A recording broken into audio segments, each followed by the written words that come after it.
네, 이영주 대표님 모셨습니다. 안녕하세요. 안녕하십니까. 또 불러주셔서 감사합니다. 연금 박사 이영주입니다. 연금, 나날이 갈수록 더욱더 중요성이 커지고 있는데 네. 대표님과 함께 이 연금에 대해서 우리가 어떤 관점을 가지고 어떻게 또 연금을 들어야 될지 하나하나 살펴볼 텐데 우리나라 가계자산 70%가 이 부동산에 쏠려 있다. 되게 고질적인 문제인 것 같습니다. 네. 그래서 2030 세대도 무리해서 연끌을 하는 경우가 많은데 네. 부동산으로 노후 준비 괜찮을까요? 일단 부동산으로 노후 준비하는 게 중요한 게 아니라 부동산밖에 가진 게 없어요. 네. 그러니까 부동산으로 노후를 보내야 되는 상황입니다. 네. 이건 뭐 좋고 싫고 선택의 문제가 아니에요. 그리고 사실 대한민국에서 뭐 주식도 하고 연금도 하고 보험도 하고 많이도 하고 있지만 그런 걸 하는 사람들을 하고 많은 사람들은 안 하고 이러거든요. 근데 부동산은 다 하고 있습니다. 지금 뭐 가계자산의 70%가 부동산 자산이라고 하는데 이건 전체 평균일 거고요. 60대 이상 어르신들의 부동산 자산 편중 비중은 80%가 넘어갑니다. 사실 집밖에 없는 거예요. 그러니까 이 집을 가지고 노후를 살아야 되니까 이제 뭐 여러 가지 방법을 해야 되는 것이죠. 그러니까 주택연금도 있고 여러 가지 제도들이 있기 때문에 그걸 살펴보실 필요가 있을 것 같고요. 그다음에 이제 뭐 연끌을 해서 뭐 집을 산다 뭐 이렇게 하시면서 부동산에 대한 얘기를 하거든요. 근데 저는 개인적으로 뭐 집은 내가 거주하는 집이고 이거를 나중에 연금으로 전환할 수는 있겠지만 일단 살 수 있는 집이 필요하지 않습니까? 투자 목적, 노후 준비 목적 이것이 아니라 주거의 목적으로 집 한 채는 무조건 필요하다. 그래서 그런 차원에서 집을 준비하셨고 그리고 나중에 진짜 집밖에 가진 게 없다. 그럼 그때 가서 집을 연금으로 전환하는 방법을 고민해 보셔야죠. 근데 뭐 이런 말도 있잖아요. 인구 절벽으로 한국 부동산이 네. 끝났다. 네. 발언도 있고 아니란 분도 계신데 네. 한국 부동산은 어떻게 장기적으로 계속해서 오를까요? 연금 전문가한테 부동산 물어보면 안 되죠. 하지만 네. 저도 뭐 투자에 대해서 많이 방송을 해왔고 대한민국에 살고 있는 이제 상황에서 그런 얘기는 꼭 해드리고 싶습니다. 사실 뭐 연금이든 주식이든 부동산이든 일맥상통하는 단어가 하나 있어요. 이게 바로 뭐냐면 부익부 빈익빈. 양극화. 뭐 이건 다 알고 계시는 거잖아요. 그러니까 우리가 투자를 하건 말건 관계없이 투자를 하신다면 이 양극화에 대해서 꼭 생각해 보고 하셔야 된다. 뭐 부동산 채널도 보면은 뭐 부동산이 떨어진다, 뭐 오른다라는 다양한 견해가 있지 않습니까? 저는 사실 그걸 왜 얘기하는지 모르겠어요. 그걸 어떻게 알아? 그런데 하나 확실한 건 뭐냐면 양극화 시대에는 오르는 자산은 계속 오릅니다. 부익부 빈익빈. 부자는 점점 더 부자가 되어가고 빈자는 점점 더 빈자가 되어간다. 이게 부익부 빈익빈이라는 한자 단어의 뜻이거든요. 우리가 이걸 안다면 결국은 내가 지금 빈자예요. 그럼 앞으로 부자가 될 수 있어요, 없어요? 이걸 잘 생각해 보셔야 돼요. 네, 힘들어요. 왜 그러냐면 부익부 빈익빈이라는 단어에 나와 있습니다. 지금 부자가 앞으로 부자가 되는 것이고 지금 빈자가 앞으로 빈자가 된다. 2025년 3월 현재 만약에 내가 부자가 되지 못했다. 그러면 나는 앞으로 부자가 될 가능성이 거의 없다는 것이고 앞으로 부자가 되려면 지금 이미 부자가 됐었어야 되는 거예요. 좀 비참한 현실이지만. 슬프네요. 그래요. 슬퍼서 그래요. 자, 그러면 좋아요. 나는 지금 투자를 한다 그러면 투자를 할 때 빈익빈에 투자할 것인가 부익부에 투자하실 것인가는 결정하셔야죠. 그래서 주택을 만약에 내가 살 목적이 있다, 사겠다라고 하시게 되면 이게 뭐 거주의 목적이라면 전국 어디 시골에 사도 상관없습니다. 내가 주거하기 편한 데 살면 되는 거니까. 하지만 투자 목적으로 산다면 답은 부익부가 되는 곳으로 가야 된다. 그래서 저는 개인적으로 지금 뭐 서울의 핵심 지역들은 뭐 앞으로도 계속 오를 수밖에 없습니다. 이게 인구 구조 때문에 언젠간 떨어진다라고 하지만 우리가 과거에 그런 얘기가 있었어요. 한 20년 전쯤에 고령화 시대가 닥치면 사람들은 다 외부로 나가서 공기 좋고 물 좋은 곳에 가서 살 것이다. 라고 생각해가지고 그때 이제 용인 지역을 개발하면서 사람들이 용인 지역으로 이제 그럼 노후를 가서 보내야 되겠다라고 해가지고 특히 용인 지역에 가면 대형 평수도 많습니다. 이렇게 해서 좀 넓은 집에서 공기 좋고 물 좋은 곳에서 살아야 되겠다라고 했는데 가보니까 공기 좋고 물만 좋아. 딴 게 없어. 딴 게 없어. 병원도 없지. 사람도 만날 수 없지. 네. 뭐 백화점도 없지. 뭐 이러다 보니까 점점 힘든 거예요. 결국은 일본의 케이스도 마찬가지고 고령 사회가 심각해지면 질수록 사람들은 점점 더 도심권으로 몰려들게 된다는 사실이에요. 그러니까 인구가 지금 5천만 원인데 이게 4천만, 3천만 원을 준다 하더라도 결국은 이로 인해서 전국적으로 인구가 줄어드는 것이 아니라 오히려 도심으로 다 몰려 살기 때문에 핵심 지역은 더 인구 포화도가 심화될 것이고 그렇게 되면 가격 상승은 될 수밖에 없는 것이죠. 그래서 이 부동산에 관련된 문제, 뭐 제가 전문가가 아니기 때문에 이래라 저래라 말씀드리긴 그렇지만 결국은 이 세상을 보는 관점에서 보면 주식도 부동산도 결국은 되는 곳은 된다. 그러니까 전체적으로 막 앞으로 떨어질 거다, 오를 거다라고 해서 내가 살고 있는 집이 좋은 지역에 있음에도 불구하고 떨어질 거다라고 생각하시는 거 아닌 것 같고, 오를 거다 그래가지고 내가 살고 있는 지역이 저기 외곽인데 불구하고 오를 것이다? 이것도 아닌 거라는 걸 꼭 한번 좀 판단하고 하셨으면 좋겠다. 아무래도 뭐 오를 만한 지역은 계속 오른다. 대표적인 게 강남인 것 같긴 한데, 네. 근데 강남 아파트를 보유를 해도 네. 기초연금을 받을 수 있다는 게 정말인가요? 연금 중에 기초연금은 우리나라 65세 이상 어르신들 중에서 소득 하위 70%, 1, 2, 3등 안 주고 4, 5, 6, 7, 8, 9, 10등까지 국가가 월 34만 원씩 1년에 400만 원을 드리는 게 바로 기초연금이거든요. 그러니까 사실 소득 하위 70%이기 때문에 좀 어려우신 분들에게 드리겠다라는 게 기초연금 제도예요. 네. 그런데 이제 그 70%를 자르는 기준이 있지 않습니까? 그 기준이 지금 현재 부부가구 기준으로 월 소득 기준으로 월 364만 원 정도 소득 환산액 이하면은 받을 수 있거든요. 월 300만 원 정도의 소득이 있으면 받을 수 있다. 라고 하니까 뭐 아주 부자는 아니겠지라고 생각할 수 있는데요. 이 환산 기준 중에 주택을 소득으로 바꾸는 기준이 있습니다. 그게 실거래가 기준이 아니고 공시가격 기준이에요. 사실 강남에 있는 분들은 사실 소득이나 이런 게 다 여유가 있기 때문에 기초연금 받기가 쉽지 않죠. 근데 아무것도 없고 소득 하나도 없고 그리고 강남에 집 한 채만 있다. 근데 그 집값이 예를 들면 한 15, 6억, 17억 정도 한다. 그래서 받을 수 있습니다.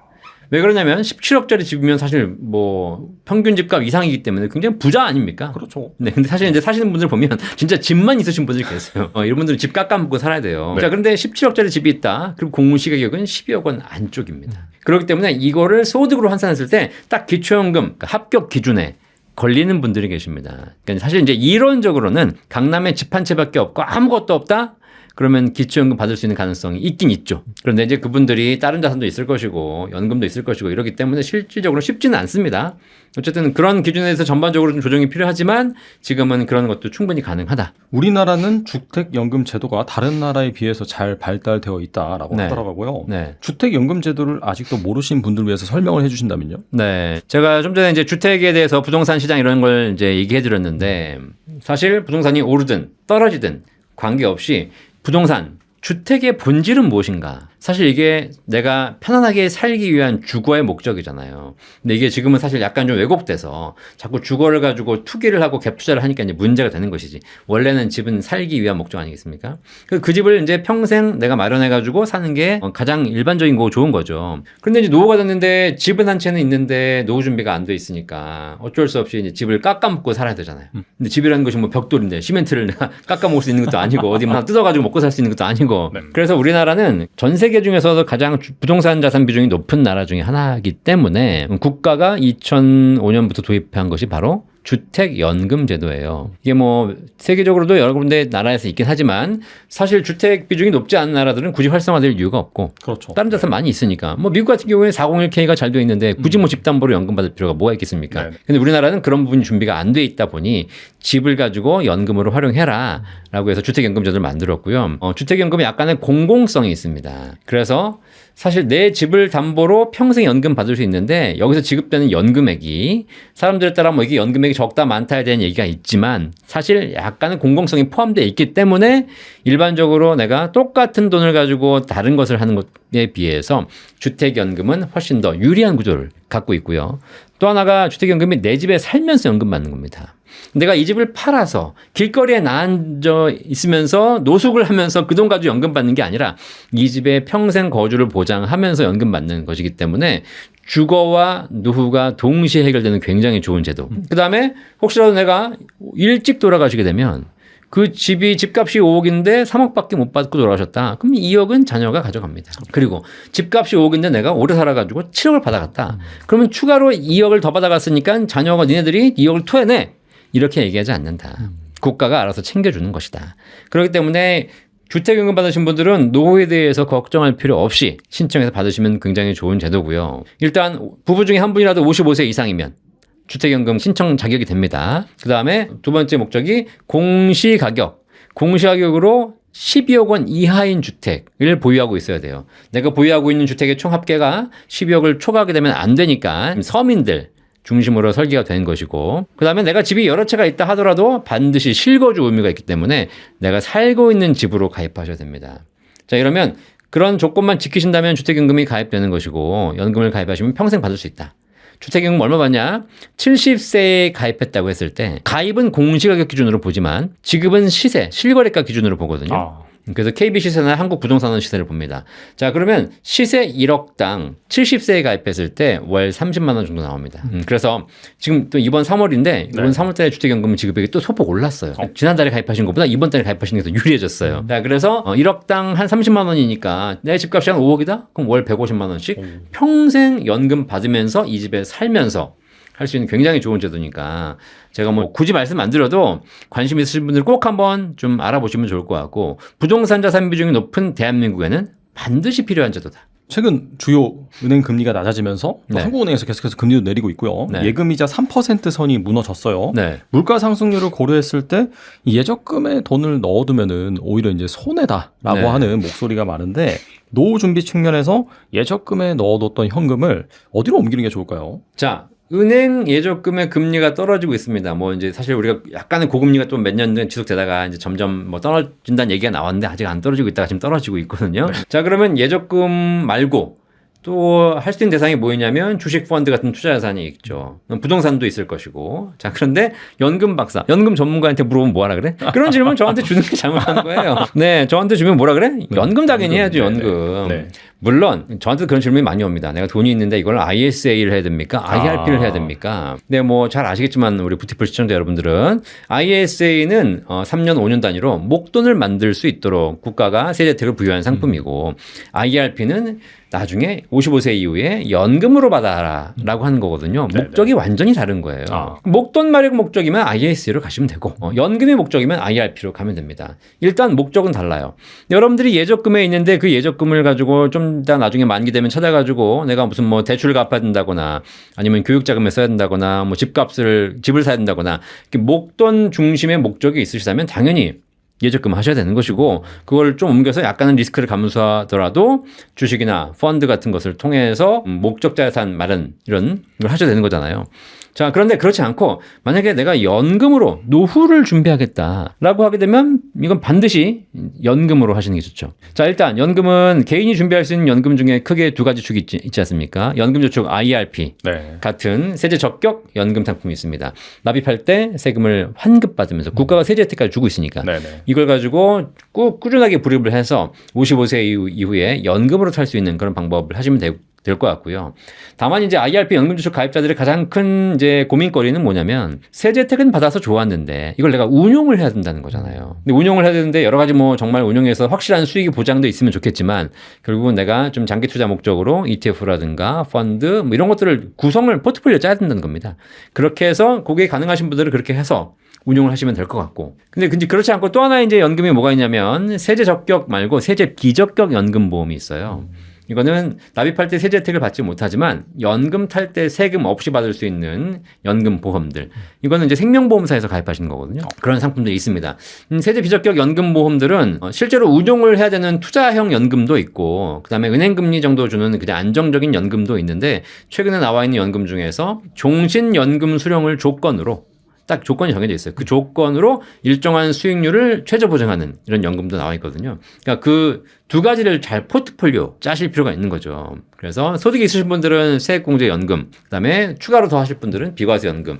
이걸 두 가지 잘 살펴보시면 국가가 연금 준비하라고 이렇게 세제 혜택을 드리고 있습니다. 그걸 잘 활용하셔서 내 노후 준비를 잘 하시는 게 좋을 것 같아요. 그럼 직장인이 매달 한 50만 원 정도 네. 노후 준비를 위해서 뭐 저축을 하든지 무엇을 한다라고 한다면은 네. 어디에다 넣어두면 좋을까요? 뭐 어느 상품 활용하면 좋을까요? 지금 말씀드린 대로 그겁니다. IRP하고 세제 적격 IRP, 세제 비적격 연금보험 요 두 가지를 잘 비교해 보시고 이 중에서 나에게 더 맞는 것은 무엇인가를 고민해 볼 필요가 있는 거죠. 당장 세금 환급이 필요하고 나는 그다음에 좀 젊기 때문에 장기적으로 투자해서 수익을 낼 수 있다. 라고 하시게 되면 IRP에 돈을 넣는 겁니다. 연간 1,800만 원까지 넣을 수 있고요. 900만 원까지 세액공제도 가능하고 자 그래서 거기서 넣어서 뭐 ETF라든가 TDF를 통해서 계속 불려가는 이런 걸 하셔가지고 연금 세제 혜택도 받으면서 연금 수익도 늘릴 수 있는 방법 하셔도 좋고요.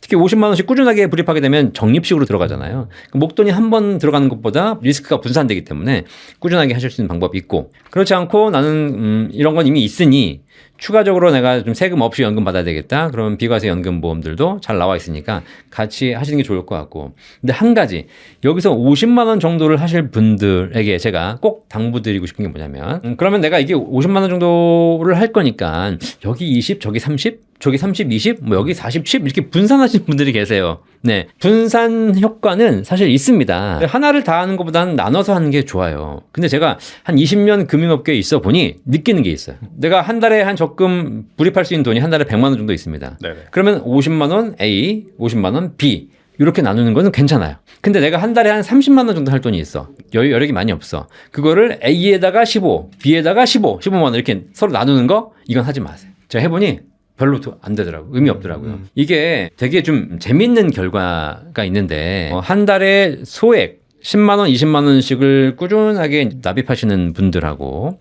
한 달에 100만 원, 200만 원씩 좀 큰 금액을 납입하시는 분들하고 그걸 투자를 하든 적금을 하든 아니면 보험을 하든 연금을 하든 관계없이 소액을 하는 사람이 있고 좀 큰 금액을 하는 사람도 있습니다. 그죠? 네. 자, 그러면 사실 큰 금액은 부담스러운 금액이잖아요. 그렇죠. 소액은 적은 금액이고. 자, 그러면 나중에 10년이 지났을 때 내가 만기까지 끌고 갔을 때 만기까지 투자를 지속하고 있는 살아있는 비율은 누가 더 높을까요? 누가 더 중간에 해지하거나 포기하지 않고 끝까지 갈까? 이 비율을 우리가 한번 고민해 볼 필요가 있어요. 되게 낮을 것 같기도 하고. 그러니까요. 네네네. 일반적으로 상식적으로 생각하기에는 100만 원씩 불입하는 것은 쉽지 않아. 뭔가 하는. 그러니까 가다가 중간에 내가 포기할 가능성이 높아. 그리고 10만 원씩은 쉬워. 네. 없는 돈이니까. 네. 그래서 이거를 중간에 내가 포기하지 않고 끝까지 갈 거야 라고 생각하시죠? 그렇죠. 아, 근데 금융회사 통계를 보면 그렇지 않습니다. 아, 오히려 100만 원이 더. 여기로 반대로 100만 원씩 하신 분들은 대부분 다 만기까지 갑니다.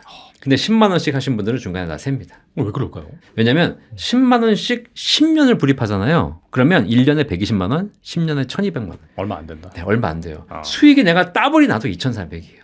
10년을 모았는데 2,400이야. 수익은 100%라고 적혀 있어.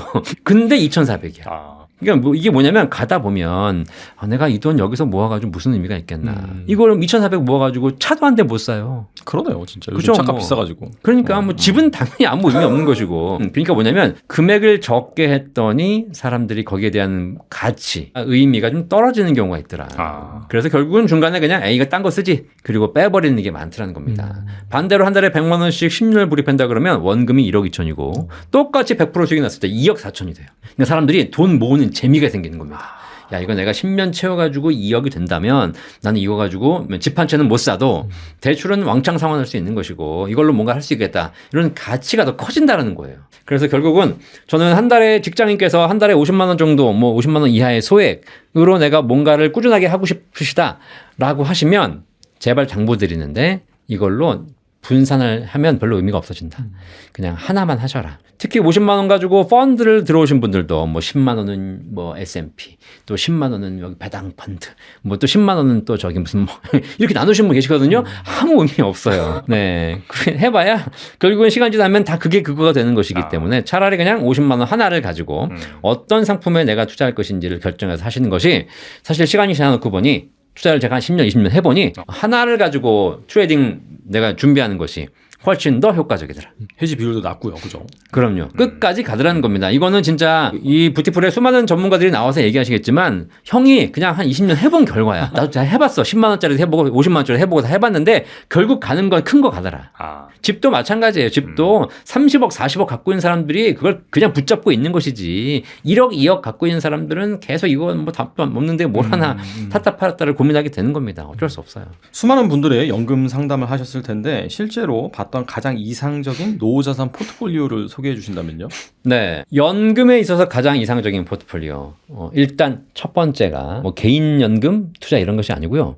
공적연금. 국민연금이라든가 공무원연금 이런 공적연금을 제대로 준비해 보신 분들이 지금 노후를 준비하는 데 있어서 굉장히 여유 있는 삶을 준비하고 계시더라. 일단 뭐 다 떠나서 우리가 다 아시겠지만 공무원연금 공무원연금이 뭐 지금은 연금제도가 약간 바뀌어 있지만 그래도 퇴직 직전 3개월 평균 급여의 한 거의 50에서 70% 받습니다. 자, 그러면 내가 퇴직할 때 한 달에 한 400만 원 정도 소득이 있었다. 그럼 이분은 공무원연금으로 최소 200에서 300 받으시는 거예요. 그래서 지금 공무원 퇴직자들 물론 직급에 따라 약간 다르겠지만 적게는 200만 원, 많게는 3, 400만 원 연금을 평생 받으시는 겁니다. 그런데 공무원 맞벌이 했어요. 그러니까 실제로 뭐 네네. 나도 교사하고 교장이고 저 배우자도 교사하고 교장이었다. 그러면 두 분이 합쳐서 그냥 연금이 7,800이에요. 그러네요. 고민이 없어요. 그냥 한 분이 돌아가셔도 유족연금 뭐 다 못 받지만 그래도 최소한 뭐 적지 않은 금액을 받기 때문에 그거 합치시면 평생 걱정 없이 노후를 보낼 수 있는 게 확보됩니다. 공무원 연금. 그죠? 아주 이상적인 포트폴리오. 근데 그건 공무원 얘기고 나는 공무원 아니잖아. 그런데 지금 뉴스에 보니까 올해 국민연금공단 발표를 보니까 드디어 첫 번째로 국민연금으로 월 300만 원 받는 사람이 나왔습니다. 아, 저 뉴스 봤어요. 네. 그죠? 이게 국민연금만으로 300만 원 평생 받는 겁니다. 그러니까 이분이 뭐 근데 뭐 대단한 걸 했냐? 그렇지도 않아요. 그냥 88년부터 직장 생활 시작해가지고 그때부터 꾸준하게 이제 국민연금을 내 오신 겁니다. 회사에서 뛰어가는 거잖아요. 뭐 내가 내고 싶어 냈겠어요. 그냥 뛰어가니까 어쩔 수 없이 그냥 울며 겨자 먹기로 낸 거지. 근데 이제 이분이 꾸준하게 직장 생활하시면서 이분이 뭘 하셨냐? 일단 직장을 안 옮겼어. 한 직장 계속 다닌 거야 그냥. 그러니까 뭐 직장을 옮기는 과정에 중간에 내가 못 내거나 막 이런 갭이 사라져 꾸준하게 내오신 거지 않습니까? 그렇게 해가지고 이제 국민연금을 내오셨는데 사실 그렇다 하더라도 지금 88년부터 꾸준하게 직장 생활을 해서 최고 구간의 국민연금을 내오신 분들이 받게 될 연금액이 한 200에서 230만 원 정도 돼요. 근데 이분은 어떻게 했냐? 이분은 퇴직 이후에도 더 내신 거예요. 60세 이후에도 연금 받기 전까지 한 3, 4년 더 내셨고 그리고 나서 연금을 바로 63세에 받으신 것이 5년간 연기를 하셨어요. 그랬더니 이 연금액이 1년에 7.2%씩 올라가서 최대 5년간 연기했더니 36%가 업이 돼가지고 300만 원 나온 겁니다. 자, 그런데 만약에 이분이 배우자도 똑같이 했다고 생각해봐요. 곱하기 2. 국민연금으로 한 달에 600만 원 받는 집이 이제 가능해진 거죠. 네네. 근데 물론 이제 그 당시에는 다 외벌이였기 때문에 배우자까지 국민연금을 제대로 준비하신 분들은 많지는 않습니다. 근데 앞으로는 나온다는 거예요, 이제. 앞으로는 국민연금만으로 한 달에 200에서 뭐 연기연금까지 해가지고 250. 제가 계산해봤거든요. 계산해봤어.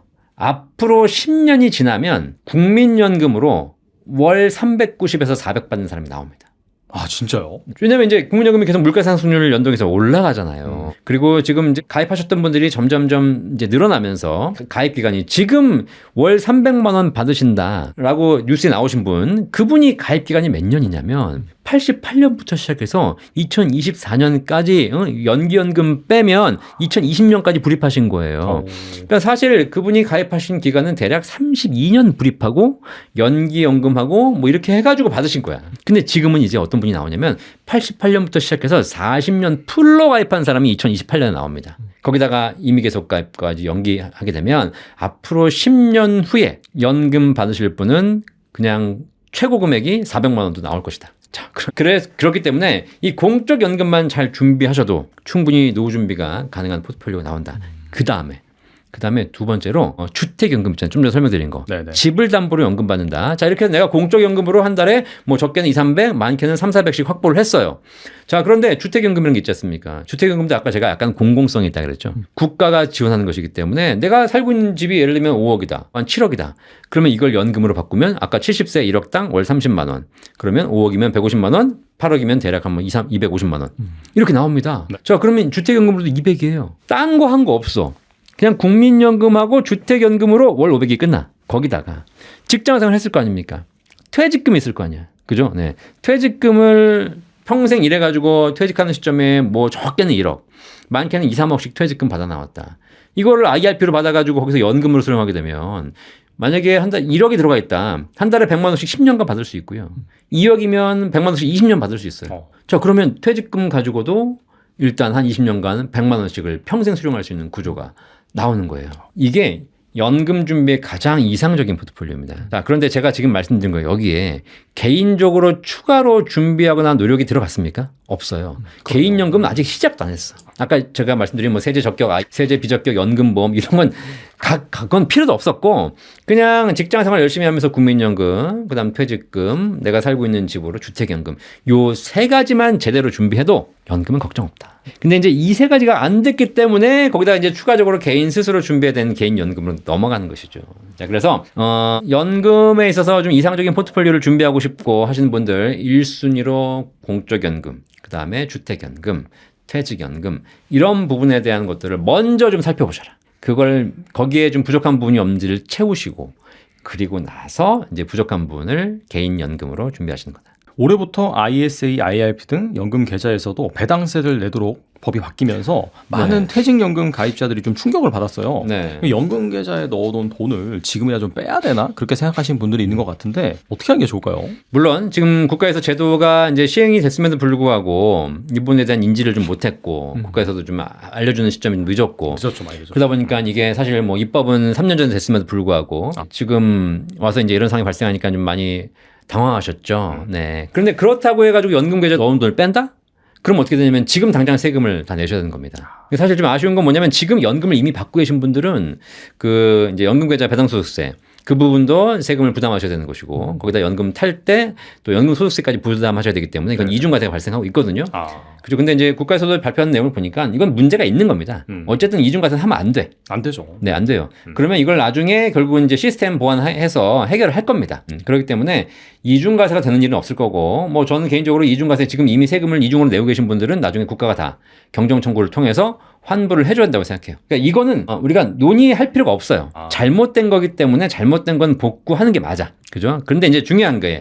자, 그러면 사실상 세금을 내가 내야 되냐 말아야 되냐. 이 배당소득세를 과거에는 국가가 환급해줬기 때문에 우리가 과세 이혼 효과도 있었고 연금을 유리하는 게 있었는데 지금은 그게 없다 보니 이중과세 문제는 해결될 거지만 어쨌든 세금을 내긴 내야 된다는 겁니다. 과거보다 좀 더 많은 세금을 내야 된다는 거죠. 자, 그런데 이런 부분에 있어서 만약에 제도가 그렇게 된다면 이것 때문에 IRP 계좌를 해지할 것인가? 그렇진 않죠. 해지하게 되면 오히려 지금 더 많은 세금을 토해내셔야 되는 것이기 때문에 불리한 거고, 형이 말이야, 형이 인생을 한 50년 넘게 살아보니까 세상이라는 게 이렇게도 갔다 저렇게도 갔다. 왔다 갔다 사는 주식도 오른 날이 있고 떨어진 날이 있고. 그렇죠. 근데 이제 이 인생 경험치가 적은 우리 청년들은 이게 마치 내 인생에서 뭔가 굉장히 큰 이벤트가 발생했고 이것이 내 인생의 내 노후 자금을 흔들 것 같고 그런 것처럼 보이지만 시간이 지나면 아무것도 아니더라.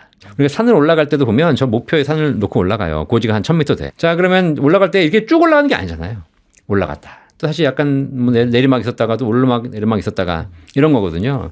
그러니까 이런 부분에서 주가의 변동이라든가 이렇게 세제의 변동, 이런 오류는 수정해야 되겠지만 이런 제도의 변동들이 앞으로도 계속 있을 겁니다. 뭐 단적인 사례로 지금 IRP 연금저축 같은 경우에는 건강보험료를 부과하고 있지 않아요. 그건 사적연금 활성화에 의해서 부과하고 있지 않는 것이지 부과 대상이 아닌 건 아닙니다. 그럼 갑자기 내년에 국가가 마음 바꿔가지고 IRP 가입하신 분들 전부 건강보험료 내세요라고 할 수도 있어요. 근데 그렇게 되면 아이씨 뭐야 지금까지 바뀌었는데 또 그 왕창 뒤집어야 돼? 그러면서 막 또 해지해버리고 이러면 안 된다는 겁니다. 기초연금이 그런 게 있어요. 아까 좀 더 기초연금 얘기하셨는데 국민연금을 많이 받으면 기초연금이 감액돼요. 맞아요. 네. 그러니까 이 사람들이 이제 불리하게 생각하는 거죠. 그러니까 내가 열심히 국민연금을 부었는데 국민연금을 많이 부었더니 기초연금을 못 받는다는 거나 감액된다는 거예요. 그럼 나 국민연금 안 낼래. 이거 뭐야? 이렇게 하신 분들이 계십니다. 그런데 지금 현재는 국민연금을 많이 받으면 기초연금이 감액됩니다. 그런데 기초연금이 국민연금 연계해서 감액되는 제도 자체가 약간 불합리하다는 얘기들이 나오고 있어요. 특히 이제 연금이 좀 더 많이 관심을 가지기 시작하면서 지금 IRP도 마찬가지고 이 연금계좌 배당도 마찬가지고요. 옛날에 연금계좌에 관심도 없었을 때 이럴 때는 사실상 뭘 붙여놔도 몰랐어. 근데 이제 관심이 많아지고 이러니까 사람들이 이게 불합리하네라고 요청을 하는 거지 않습니까? 마찬가지 기초연금도 마찬가지예요. 이런 불합리한 점들이 있기 때문에 이걸 점점 국가가 개선해 나갈 거라는 거예요. 그러면 기초연금 제도가 나중에 어떻게 개선될 수도 있는 것이고 이게 뭐 더 좋아질 수도 있고 더 안 좋아질 수 있는 것이고 기준이 달라질 수 있거든요. 근데 내가 65세 이후에 받게 될 기초연금에 대해서 미리 지금부터 고민하면서 국민연금을 포기해버려. 나는 지금 이제 45세야. 앞으로 20년 후에 벌어질 일인데. 그러니까 이런 걸 가지고 지금 미리 고민하면서 내 노후 준비를 좌지우지 하는 건 아니다. 기본적으로 할 건 하자. 마찬가지 IRP도 마찬가지. 본래 목적은 절세가 아니에요. 절세하도록 국가가 도와주는 것일 뿐이지 기본적인 목적은 노후 준비입니다. 노후에 연금으로 받기 위해서 하시는 것이고 거기 플러스 알파로 수익이라든가 세액공제 받은 금액에 대해서 국가가 절세 혜택을 주는 것이죠. 자, 그래서 이런 여러분들이 많이 지금 이렇게 했다고 싫다고 해가지고 난 나갈 거야. 그럼 나가버리면 IRP란 이런 뭐 연금 계좌에 대해서 문제가 발생하는 것에 대해서 얘기하는 사람들이 줄어들어요. 국가 입장에서 보니까 제도를 좀 개선하려고 받고 합리적으로 개선하려고 봤더니 다 나가버렸네? 야, 그럼 그냥 하던 대로 하자 그냥. 어차피 아무도 별 사람 얘기 안 하니까. 이렇게 되는 겁니다. 자, 그래서 이제 수익적인 측면에서 여러분들이 많이 고민해 보셔야 되겠지만 어쨌든 이럴 때일수록 더 하시던 거 꾸준하게 하시면서 의견들을 많이 제시하시면 국가가 좀 불합리한 제도들은 다 개선해 나가면서 당장 약간의 불이익을 받으시는 분들이 계시겠지만 장기적으로 또 5년, 10년, 20년 후에는 제도들이 합리적으로 개선될 것이다.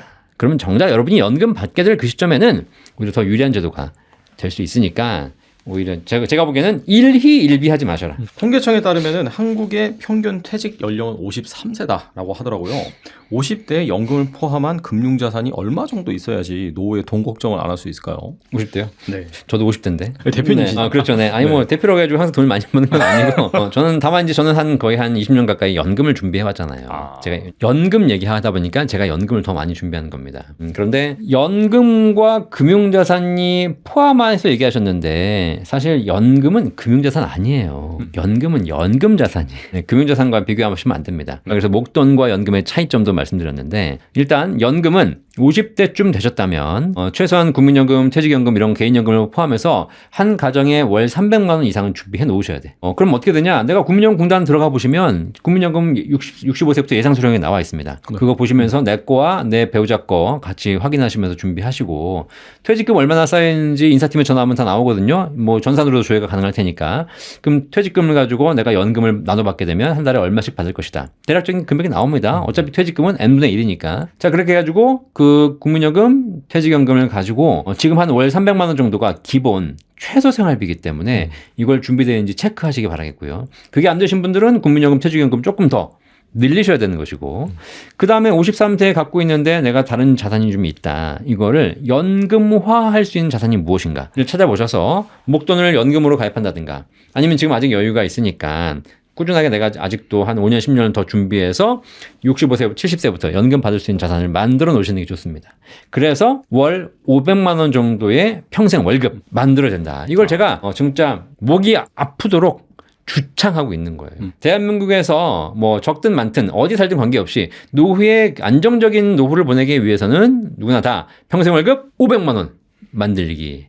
이걸 하셔서 뭐 그것이 이미 준비된 분도 계시고 안 하신 분도 계시겠지만 목표는 우리가 세워야지. 월 500만 원 평생 월급을 만들어야 노후에 안정된 생활을 할 수 있다. 그 이외에 금융자산. 사실 저는 개인적으로 금융자산은 뭐 통장에 1,000만 원이 있건 1억이 있건 10억이 있건 상관없다고 생각해. 아, 그래요? 어차피 보이스피싱 당할 거니까. 극단적이신데. 네, 그 1,000만 원 있으면 1,000만 원 날리는 거고 1억 있으면 1억 날리는 거예요. 근데 중요한 건 연금이 한 달에 500만 원씩 평생 나오면 보이스피싱도 걱정 없다. 그러네요. 네, 어차피 한 달에 500만 원 받아가지고 보이스피싱 당해봐야 500만 원이야 그냥. 다음 달에 또 나와. 네, 그러니까 매달 보이스피싱 당하면 돼요 그냥. 그럼 그다음에 이제 그만 당하겠지 이제. 네네. 결국은 그래서 금융자산이 얼마가 있어야 되냐를 물어보셨는데 그 부분에 대해서는 뭐 다다익선이겠지만 사실 그거보다 더 중요한 게 이제 50대라면 노후가 이제 얼마 안 남은 시점이지 않습니까?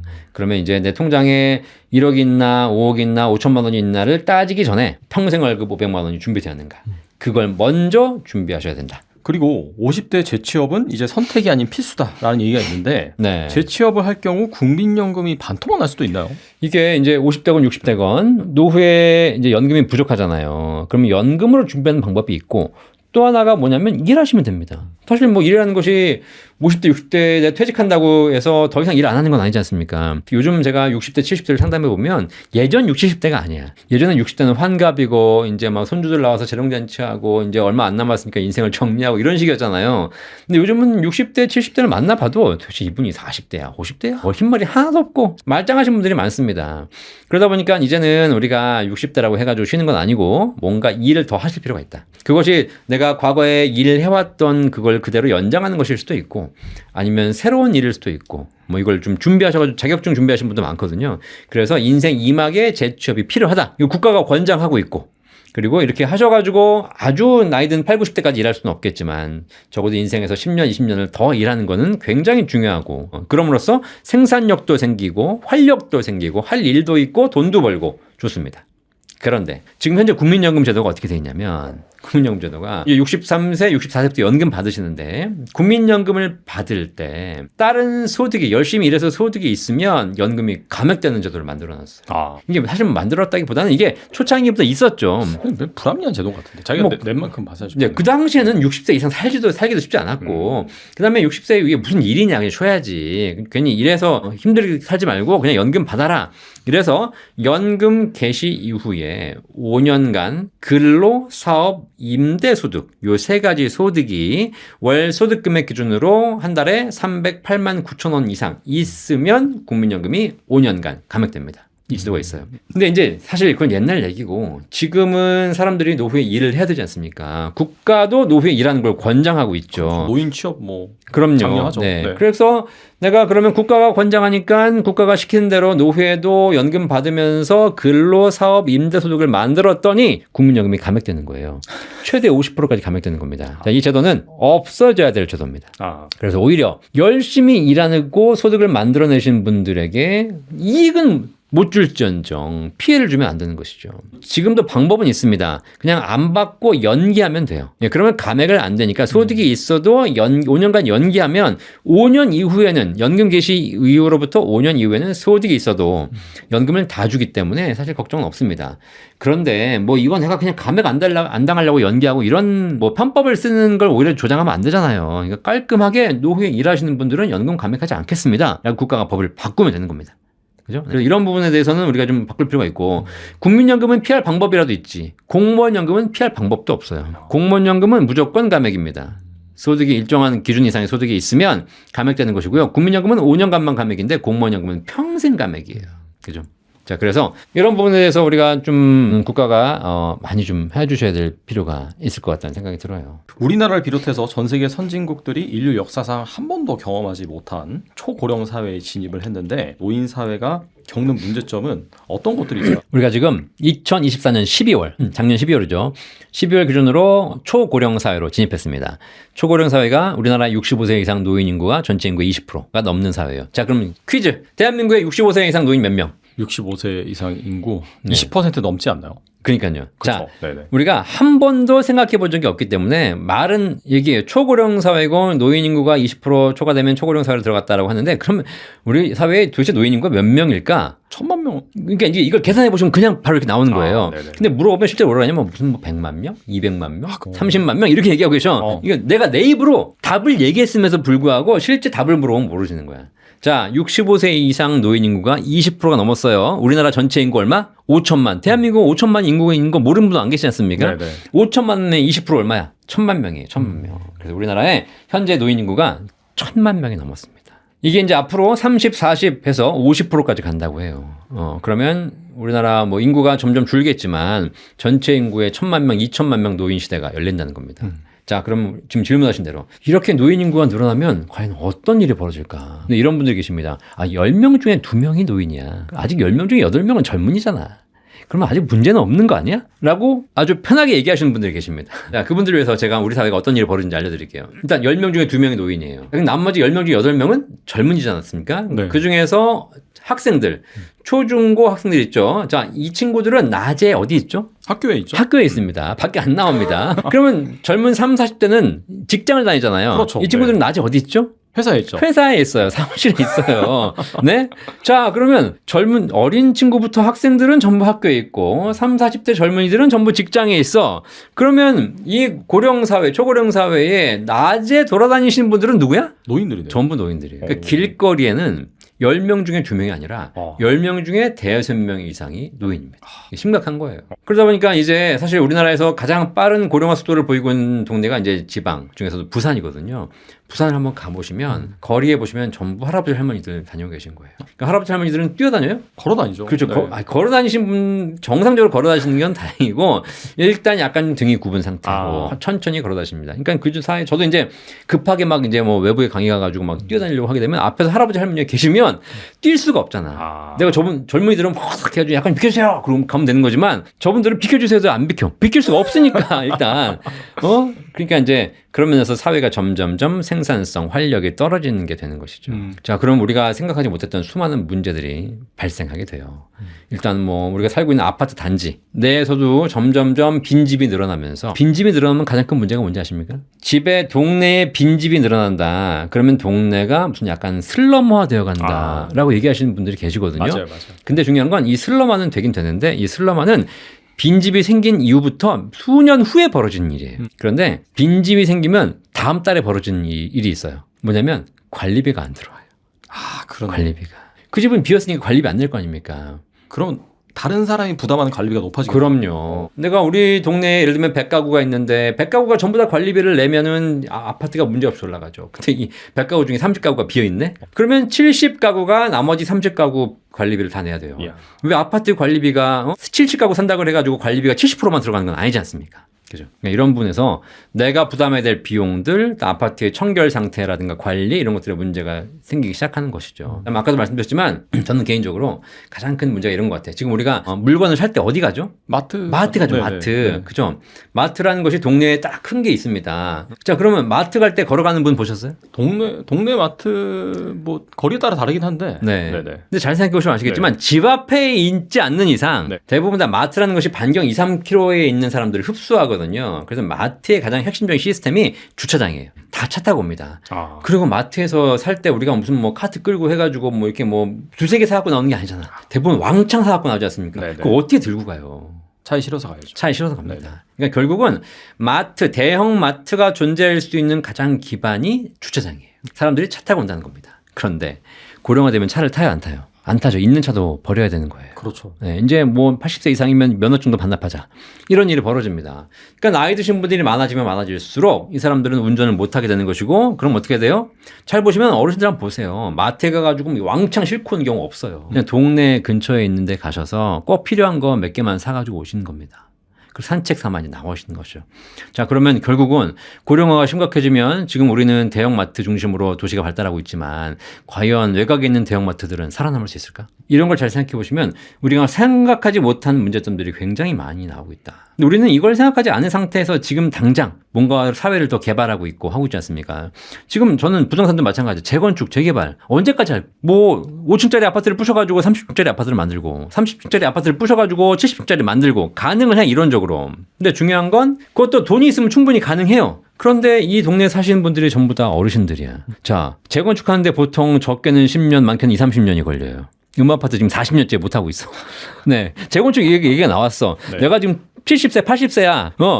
그쵸. 내 집주인인데. 근데 나는 지금 살고 있는데 큰 불편은 없어. 그럼 뭐 더 내가 얼죽신? 뭐 새 집 들어가서 뭐 하겠어. 이 집에 살면 되지. 인테리어 하고. 네네. 근데 재건축 추진한다는 거예요. 하겠어, 안 하겠어요? 이거 뭐 재건축 돼봐야 뭐 내 자식이나 좋을까. 나는 이 집에 들어가지도 못하고 살 것이고. 괜히 재건축한다고 나가라 그러면 또 딴 데 나가서 살아야 되는 것이 바깥에 고생하고. 떨어지는 것이고. 고생하는 것이고. 그 다음에 또 부담금 내라고 했는데 분담금이 내가 지금 통장에 몇 천만 원도 없는데 분담금을 몇 억씩 어떻게 내. 하지마. 이런 거죠. 그리고 이런 상황이 되면 지금 현재 우리 사회에서 진행하고 있는 수많은 것들도 전부 다 아마 진행이 쉽지 않을 거다. 그죠?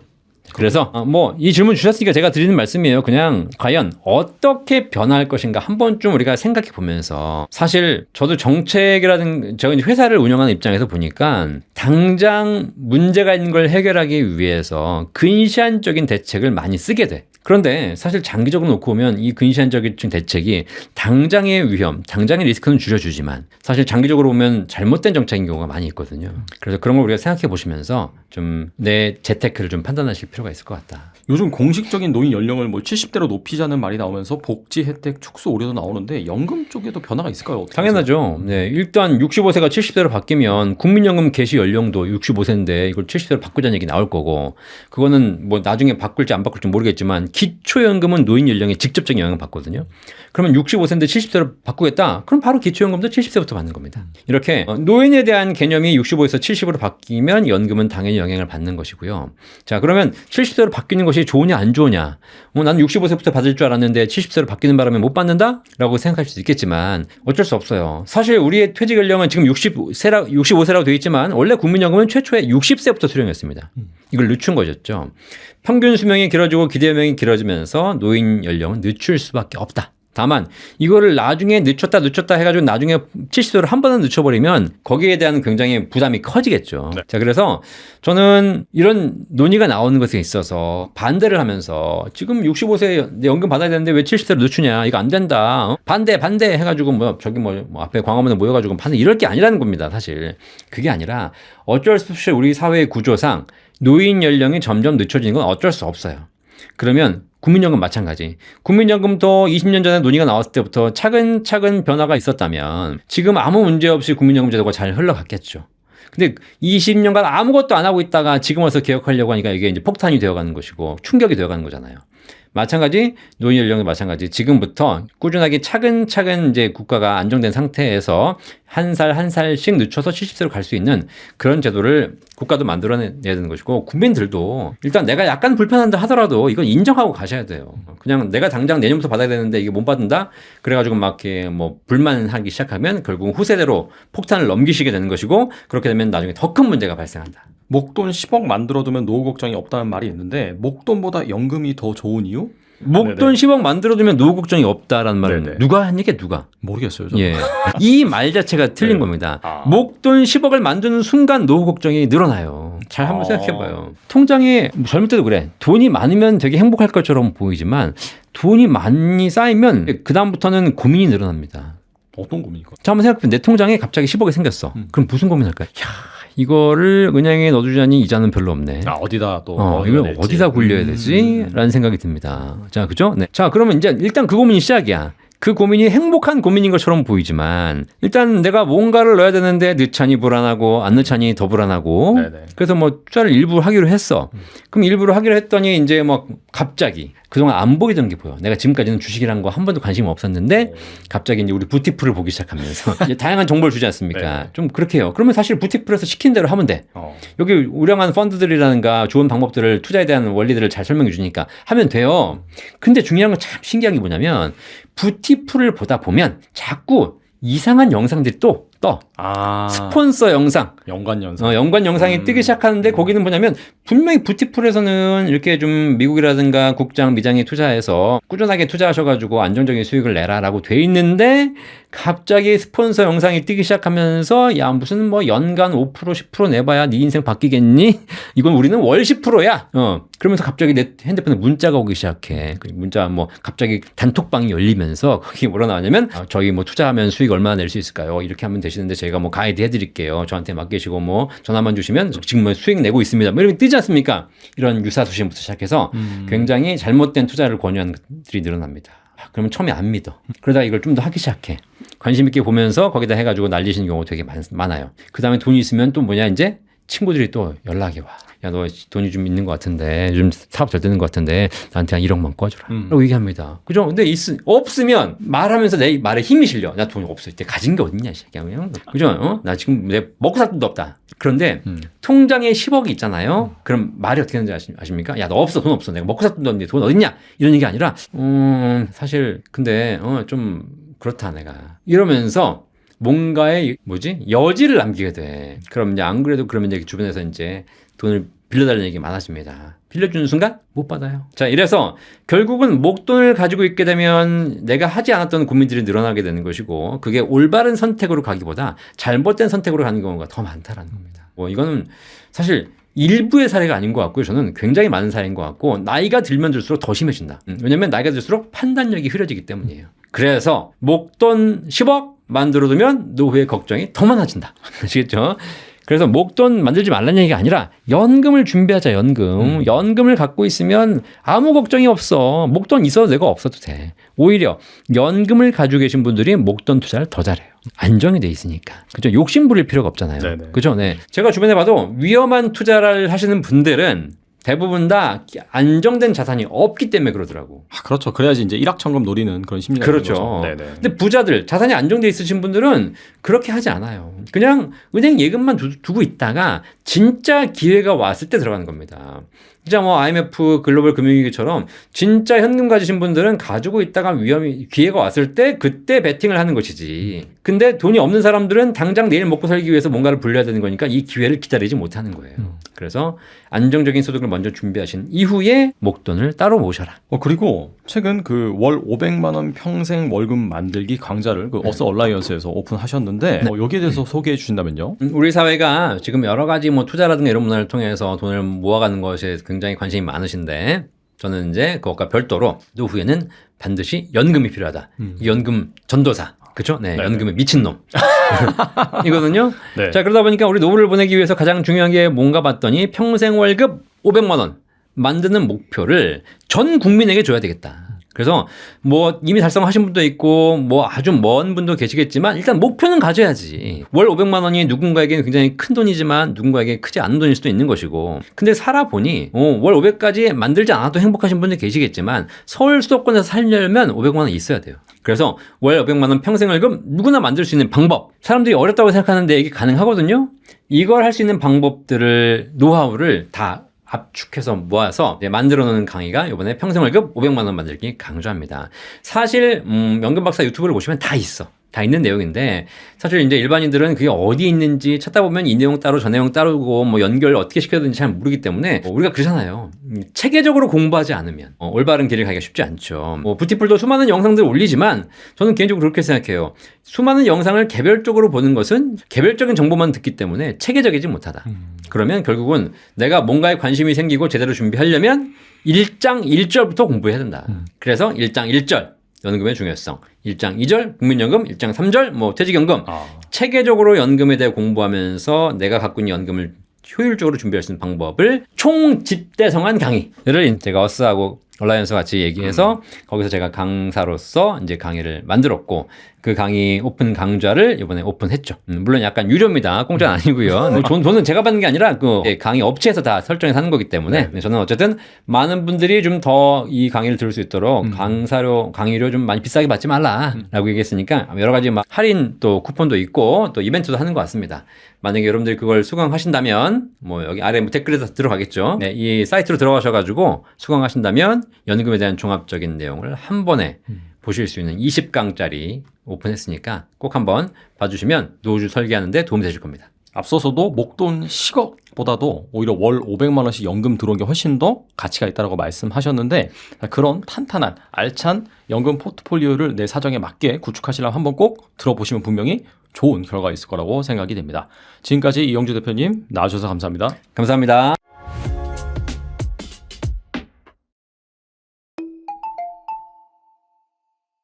안녕하세요. 정수영입니다. 제가 2020년도에 퇴직을 했으니까 벌써 퇴직 5년 차네요. 퇴직 5년 차를 지내면서 그동안에 25년의 직장 생활과 5년간의 이제 퇴직 생활을 이렇게 돌이켜보면서 직장 생활과 그다음에 퇴직 후의 생활이 어떻게 다른가 그런 생각들을 좀 오랫동안 깊게 했고요. 그래서 그 깊게 하면서 깨닫게 된 요소들을 갖다가 이번에 책에 좀 담았습니다. 그래서 언제까지 흘러가는 대로 살 것인가 이런 책을 담았어요. 그래서 제가 뭐 마지막 결론적으로 말씀드린다면 언제까지 흘러가는 대로 살 수 있을까 여기에 대답은 퇴직 전까지인 것 같아요. 퇴직 이후에는 진짜 흘러가는 대로 살 수 없는 게 현실인 것 같고 그래서 그런 현실들을 담아내서 앞으로 어떻게 4050 세대가 좀 더 나은 삶을 살 수 있을까에 대한 것들을 좀 제안하고 싶다. 그런 마음에서 이 채널에 출연하게 되었습니다. 일단 그 전에 직장 생활과 퇴직 생활이 어떻게 다른지에 대한 것들을 좀 얘기해 드려야지 제가 하는 얘기들이 이해가 좀 쉬울 것 같아요. 그래서 직장 생활은 제가 25년 동안 해보니까 딱 단체전인 것 같아요. 예를 든다면 그 운동 경기를 얘기한다면 축구 같아요. 그래서 팀워크에 의해서 자기 역할만 맡아가지고 하면 돼요. 골키퍼는 골키퍼, 골게타는 골을 잘 넣는 역할들만 맡아가지고 할 수 있게 그렇게 단체전인데 퇴직 후에 제가 5년간의 생활을 하다 보면 이건 운동 종목으로 한다 그러면 딱 개인전이에요. 그것도 어떤 개인전이냐면 역도 같아요. 오롯이 나 혼자에게 집중해야 되는 생활을 할 수밖에 없는 게 그렇게 구조화되어 있는 생활인 것 같습니다. 그러다 보니까 직장 생활을 열심히 하고 잘했고 했던 사람도 막상 퇴직 후에 개인전에서 그렇게 스타 플레이어처럼 잘하지 못하더라고요. 뭐 손흥민이 예를 들면 손흥민이 아무리 축구는 잘하지만 역도에서 잘할 수 있을까? 그렇게 돌이켜보면 아마 짐작이 되실 거예요. 결코 전체적인 것들을 팀워크에 의해서 움직여지는 직장 생활과 퇴직 생활은 전혀 다르다. 이 점에 대한 것들을 인식하고서 제 얘기를 들으면 훨씬 더 이해가 쉬울 거예요. 그래서 아무리 직장에서 임원으로 있다가 퇴직을 한다 한들 사실은 퇴직 이후 생활에서는 다시 시작해야 돼요. 그래서 개인전이기 때문에 다시 시작해야 되기 때문에 그 많은 어려움들을 겪게 됩니다. 근데 임원이나 대표이사까지 올라가신 분들은 아마 퇴직 후에 더 힘들어 하시는 것 같아요. 왜 그러냐면 그 단체 생활하면서 어깨 뻥이 많이 들어가게 돼요. 대표이사님이다, 뭐 무슨 상무님, 전무님 이런 얘기를 듣다 보면 어깨에 힘이 많이 들어가서 자기가 밖에 나와서 개인전을 할 때도 잘할 수 있을 거라는 그런 자신감으로 넘쳐서 하는데 사실은 그렇게 할 수 있었던 거는 회사라는 후광이 있었기 때문에 가능했는데 막상 퇴직하고 나면 자기 뜻대로 안 되니까 더 많은 좌절을 겪게 돼서 그래서 오히려 직원들은 퇴직하고 난 이후에 더 잘 적응을 하는데 임원들은 더 적응을 못 하게 되는 것 같아요. 그게 아마 퇴직 생활과 그 직장 생활이 가지고 있는 그 결이 운동장의 결이 달라서 그런 거고요. 그러니까 그런 부분에 대한 얘기들을 좀 해드리고 싶어서 사실 이번 책을 썼고 그렇게 그 임원이라도 직원이라도 퇴직 후에 어떻게 이 퇴직 생활을 잘 적응할 수 있는가 그 부분들을 갖다가 언제까지 준비해야 되냐, 마흔까지 준비해야 된다는 생각 때문에 그래서 마흔에 좀 더 삶의 밀도를 높일 수 있게 준비를 해야 된다 그런 얘기를 들었던 겁니다. 이렇게 들을 수 있었던 가장 큰 이유가 뭐냐면 마흔이란 나이가 갖는 특징 때문에 그런 것 같아요. 대개 보면 직장 생활하면서 마흔 정도 되면 직장 내에서 아마 팀장 정도 이 정도까지 올라가서 팀장 정도까지 올라가면 경제적으로 연봉이 올라가기 때문에 안정되고 가정적으로는 아마 결혼해가지고 애가 태어나서 초등학교 한 고학년 정도? 저를 기준으로 보면 그렇게 되더라고요. 그러다 보니까 가정적으로도 어느 정도 안정화되어 있고 그리고 팀장이란 자리가 있게 되면 그 명함만 들고 다니면 사회적으로도 어느 정도 안정적인 대접을 받습니다. 그러다 보니까 굉장히 안정적인 자리예요. 그러다 보니까 이때 사실은 퇴직 후의 생활에 있어서 안정적이다 보니까 준비를 안 하는 거예요. 근데 직장 생활이란 건 월급쟁이 생활은 시한부 직업이에요. 어떤 일정 시점이 지나게 되면 퇴직할 수밖에 없어요. 우리나라의 대표적인 주된 일자리에서 퇴직하는 나이가 49.3세예요. 그러니까 50 정도에는 다 퇴직한다고 보고요. 그 전까지 40의 안정적인 생활을 할 때 그 안정적인 생활을 기반으로 해가지고 사실은 이후의 삶에 대해서 조금은 준비해야 돼요. 그러니까 단체 생활 아까 말했던 그 단체 종목에 적합하게 되었던 마음의 근육들을 갖다가 몸의 근육들을 퇴직 이후에 개인전에 적합한 근육으로 바꾸는 작업들을 마지막으로 할 수 있는 나이가 마흔입니다. 그래서 마흔이 굉장히 중요한 나이라서 마흔에 좀 더 삶의 밀도를 높일 수 있는 여러 가지를 한다고 그러면 그 이후에 50 이후의 삶이 좀 보다 더 빛날 수 있다는 부분에 대한 것들을 강조해서 말씀드리는 이유가 거기에 있는 겁니다. 직장 생활이 가지고 있는 큰 장점들이 한 5가지가 있습니다. 그래서 그 5가지에 대한 것들은 직장을 퇴직하기 이전에 퇴직하면 다 사라지는 것들이니까요. 퇴직하기 이전에 준비해야 됩니다. 그래서 가장 대표적으로 저는 얘기했던 게 월급을 얘기했습니다. 월급은 퇴직하는 순간에 다 사라져요.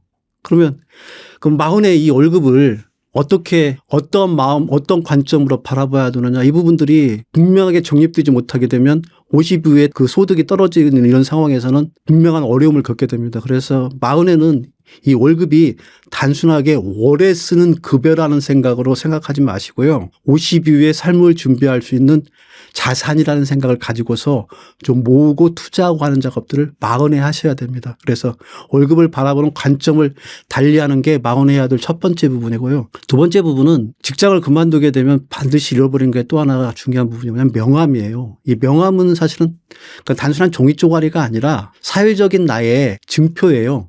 그러니까 사회적인 지위를 나타내는 증표라서 그 증표가 사라지는 순간에 뭐가 사라지냐면 나의 자존감들이 다 사라져 버려요. 그래서 아까 말씀드렸듯이 대표이사나 임원들이 퇴직하고 나온 이후에 더 힘들어하는 이유가 뭐냐면 이 명함이 사라지기 때문에 그러거든요.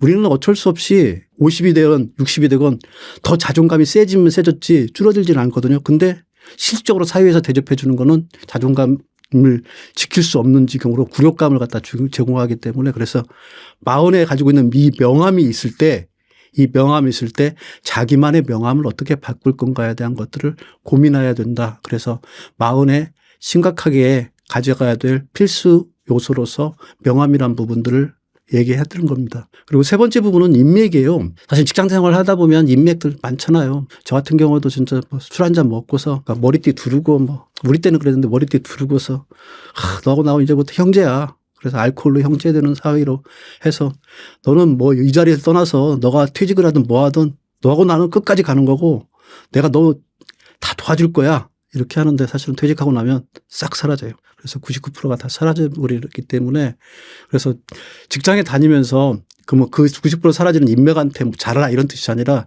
인맥이라는 게 어떠한 가치를 가지고 있는가. 그러니까 넓고 얇게 가져가는 인맥들의 한계가 무엇인지를 정확하게 알고 좁고 깊게 가져갈 걸 어떻게 인간관계를 맺어갈 건가에 대한 것들은 분명히 마음에 고민하셔야 돼요.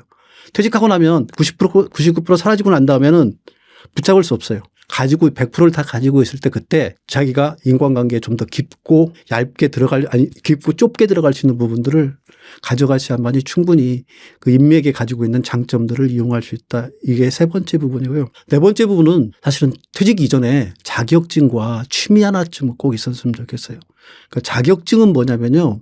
사회적 증표예요. 취미는 뭐냐면 개인적인 증표. 그러니까 취미가 어떻게 개인적인 증표냐면 이 취미가 나중에 퇴직 이후에 나의 직업이 되기도 해요. 물론 퇴직 이전에 줄어든 자격증도 나의 직업으로 전환할 수 있는 요소들이 많아요. 그래서 보통 퇴직 이전에 준비해야 될 게 자격증으로 준비를 하는 것들이 요즘 핫한 라이센스를 가진 것들을 갖다가 준비하라고 그렇게 많은 요청들을 하는 이유가 거기에 있습니다. 그리고 취미 하나는 꼭 가져야 된다는 얘기도 그 부분 때문에 하게 되는 겁니다. 그래서 마흔에 꼭 가져가야 될 네 번째 요소는 취미와 자격증이고요. 그리고 마지막으로 그래도 뭐니 해도 머니이고요. 그래도 뭔가라도 할 수 있는 힘이 없으면 안 되기 때문에 그래서 건강과 돈은 마흔에 준비해야 됩니다. 50부터는 돈을 갖다 모으고 싶어도 모으지 못하고요. 체력을 증진시키려고 해도 체력의 노력 대비 아웃풋이 거기서 얻어낼 수 있는 산물이 적습니다. 그래서 마흔에 이 네 가지, 이 다섯 가지에 대한 것들을 집중하셔야만이 마흔 이후에 50에서 여러분들의 삶이 직장생활을 하고 있는 동안에 그 준비했던 것들을 통해서 그 후의 삶이 조금은 더 빛날 수 있게 여러분들의 인생을 좀 설계할 수 있다. 그런 얘기를 좀 드리고 싶습니다. 왜냐하면 제가 경험이에요, 이건. 그러니까 다른 얘기가 아니라 제가 25년 직장생활하고 5년 동안 이런 생각들을 머릿속에 내가 직장 그 마흔에 그때 뭐 팀장 달고 임원 달고 있을 때 진짜 더 잘했으면 지금보다 더 나았을 텐데 하는 후회감이 많아서 제 후배들한테는 이런 얘기를 드리는 겁니다.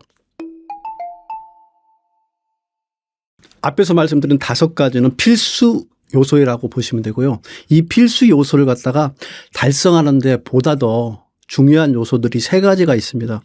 이 세 가지가 왜 중요하냐면 그러니까 제가 말씀드렸잖아요. 직장생활은 단체전이라고. 근데 직장생활의 단체전까지 우리가 인생 태어날 때부터 지금까지는 사회화되는 과정들을 갖다가 공부해 나가면서 사회적으로 그게 참여하는 것들을 단체 생활하는 것들에 대해서 배우는 시간이에요.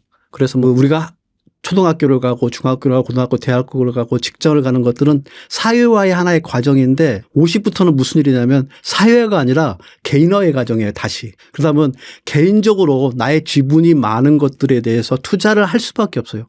그래서 그런 투자를 할 수 있게 하는 좋은 방법 세 가지를 갖다가 제가 제안을 해드리는 겁니다. 첫 번째 부분은 그래도 개인적으로 홀로서기를 할 수 있으려고 그러면 반드시 뭐가 있어야 되냐면요. 경제적으로 안정돼야 돼요.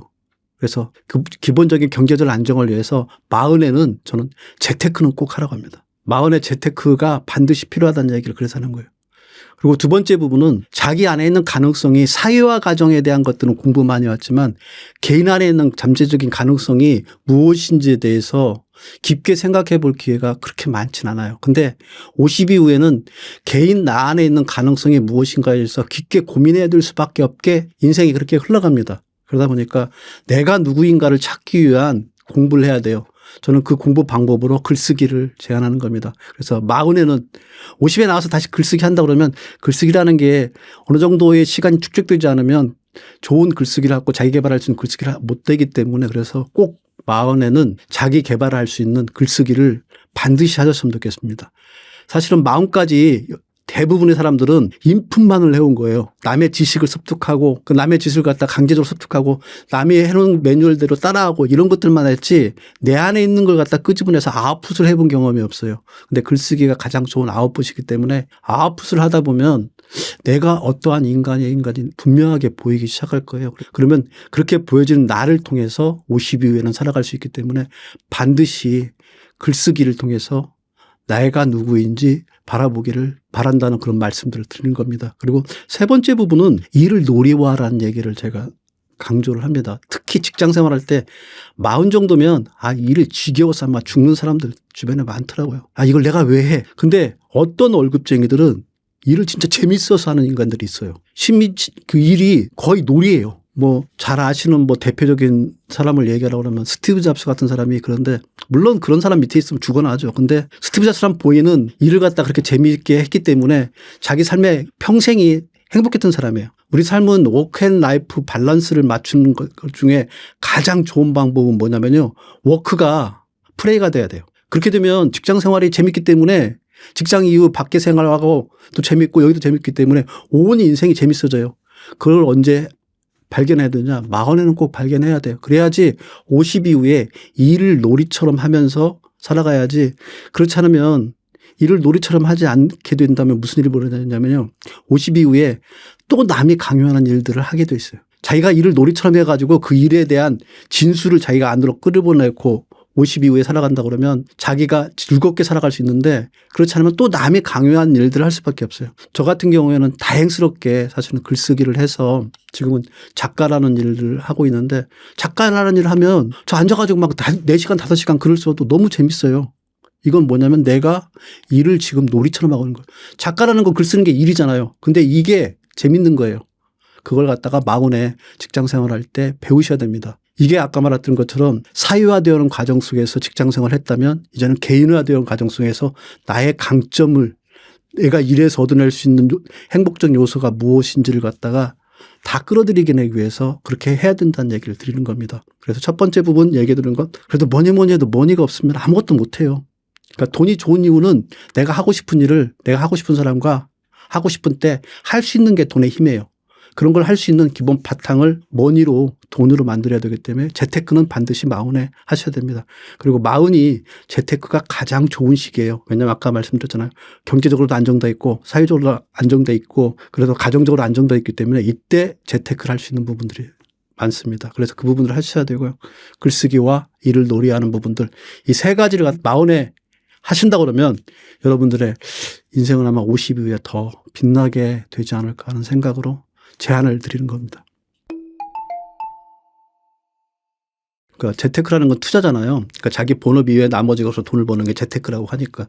그럼 투자가 할 수 있게 되려고 그러면 사실은 그 사전단의 준비를 하지 않으면 힘들어요. 그러니까 20살에는 좋은 직업을 얻으려고 노력을 해서 소득의 안정성을 갖다 기해야 되고요. 30살에는 지출과 저축을 그래서 10년 동안 진짜 아끼고 돈을 모아서 저축을 해서 그게 종잣돈이 딱 되어지면 그다음에 이제 40에는 아까 보면 사회적으로 안정돼 있기 때문에 사회적인 신용이 있기 때문에 신용대출도 받을 수 있는 데다가 30, 30에 그렇게 아껴서 했던 종잣돈이 있고 두 개를 합하면은 목돈이 되잖아요. 이 목돈 가지고 투자하면 투자의 성공률이 높아요. 근데 대부분의 투자의 실패의 가장 큰 이유들이 뭐냐면 재테크 실패는 뭐냐면 작은 돈으로 많은 거를 벌려고 하다가 실패를 하는 거거든요. 그래서 제가 말씀해 드리는 것처럼 20대, 30대 그리고 40대에 충실하게 자기가 가져오는 인생이 가져가야 될 그 가장 기본적인 순행 스텝들 이 부분들을 밟아오는 게 중요한 재테크의 요소입니다. 그래서 저는 이런 얘기를 많이 해요. 부의 추월차선을 타려고 하지 마라. 부의 추월차선은 없다. 특히 월급쟁이들은 부의 추월차선은 없다. 월급쟁이가 가장 할 수 있는 가장 좋은 재테크법은 부의 서행차선을 타라. 부의 서행차선을 타는 방법은 돈의 통로, 아까 말한 소득, 지출, 저출, 대출, 투자의 과정들을 갖다가 그래서 완성해서 40에 딱 완성시키면 50에는 자연스럽게 그 빚을 발하더라고요. 제 주변에서 이렇게 봐도 좋은 직장을 얻으려고 하고 좋은 직장 다니면서 아끼고 전락해서 저축하고 했던 사람들 그런 사람들이 40에 자기 집을 투자하거나 그래서 아파트를 사거나 아니면 자기가 안정자산이라고 불변자산이라고 하잖아요. 그런 불변자산에 투자했던 사람들은 다 기본적으로 경제적 안정을 다 가져갔더라고요. 근데 실패한 사람은 어떤 사람이냐면 중간에 추월차선을 타려고 투자했거나 아니면 이쪽에 아예 관심이 없어서 무지했던 사람들. 그래서 월급 나온 대로 막 쓰고 플렉스하고 뭐 그러신 분들. 그래서 뭐 그러신 분들 중에 가끔 나는 보는 게 우리 주변에서 보면은 빌라 같은 데 보면 벤츠를 타고 있더라고요. 빌라에서 벤츠를 탄다면 빌라 반값하고 아마 벤츠 가격이 비슷할 거예요. 이게 그게 뭐냐면 불균형이거든요. 대개 월급 생활을 하면서는 제일 먼저 해야 될 게 뭐냐면요.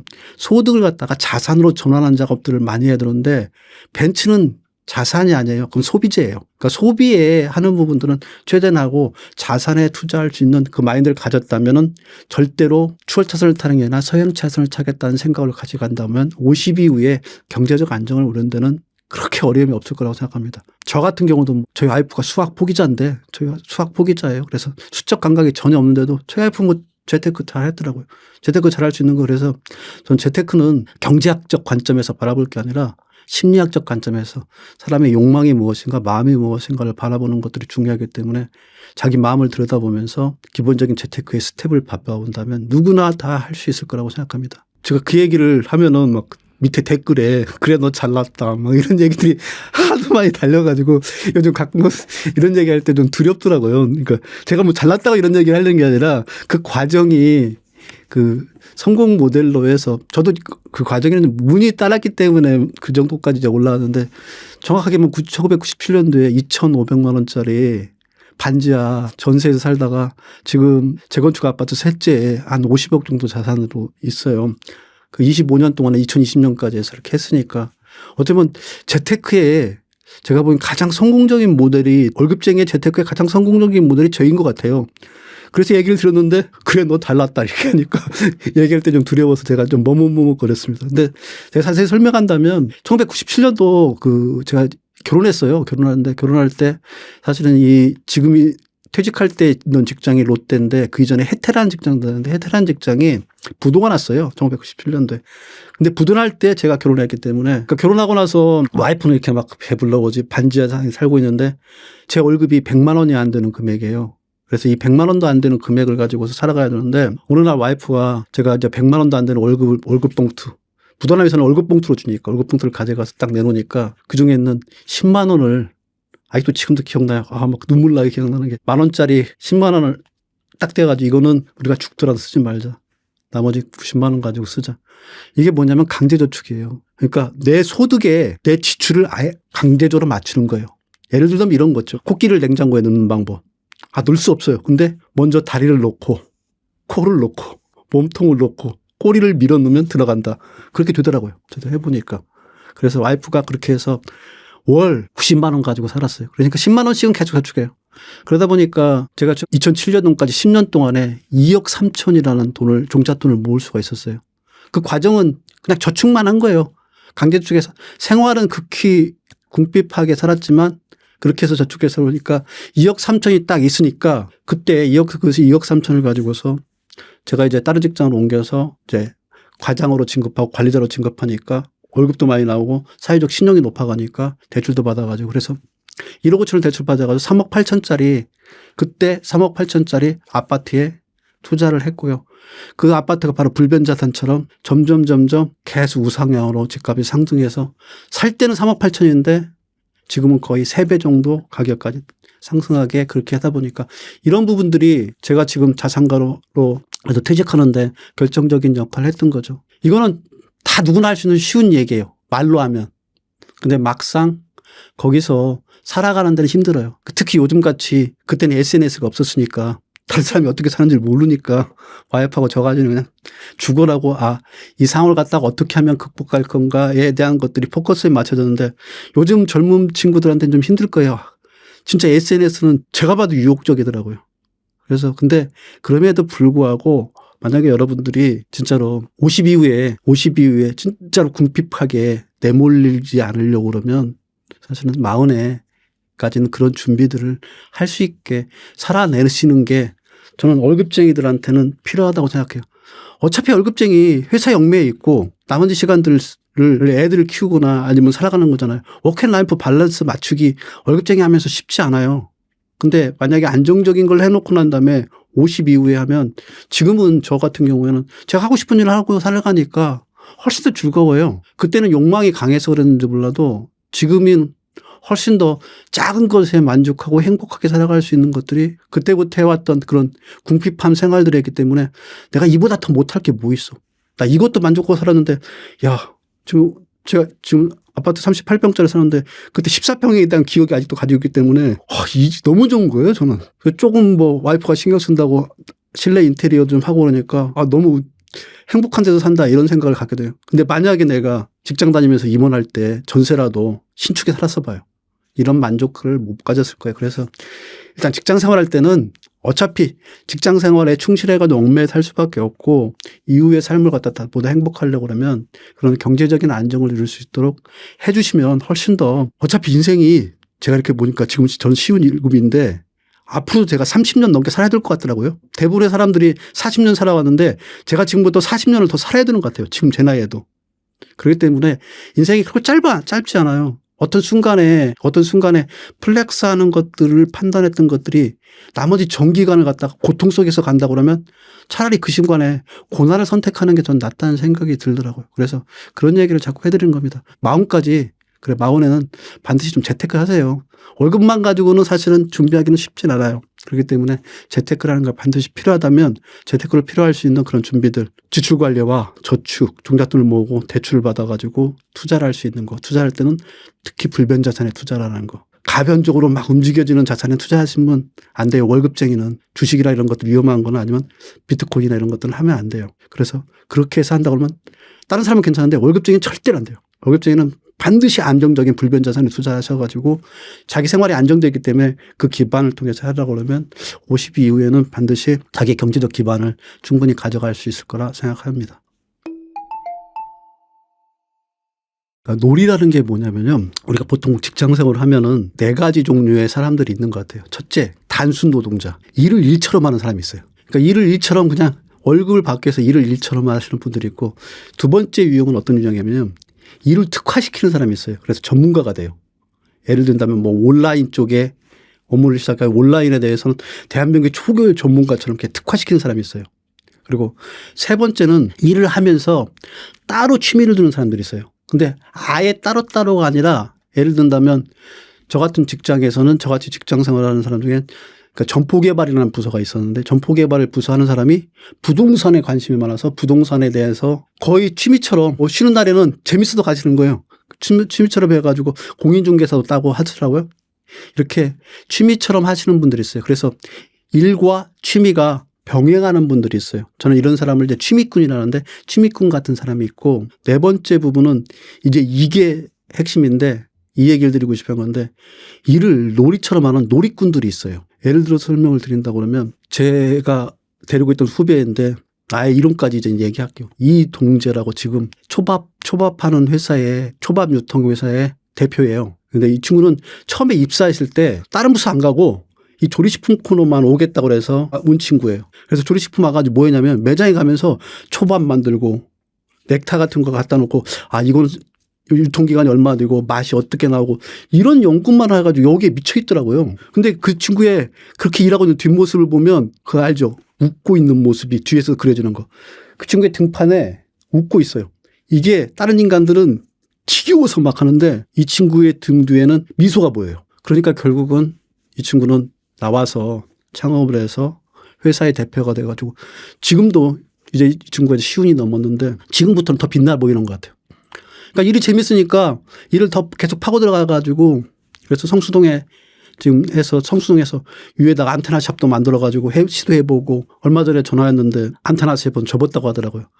왜냐하면 자기는 장사가 그냥 자기가 하고 있는 유통회사에 숟가락만 하면 얹으면 될 줄 알았더니 이 장사에 들어가는 품이 너무 많아서 그렇게 해서 품이 너무 많다는 것도 알고 그러다 보니까 이 친구는 이제 초밥의 유통에 관련된 현장부터 제조까지 모든 과정에 대해서 재미있게 하면서 일을 갖다가 깊게 하면서 매출이 확장되는 거예요.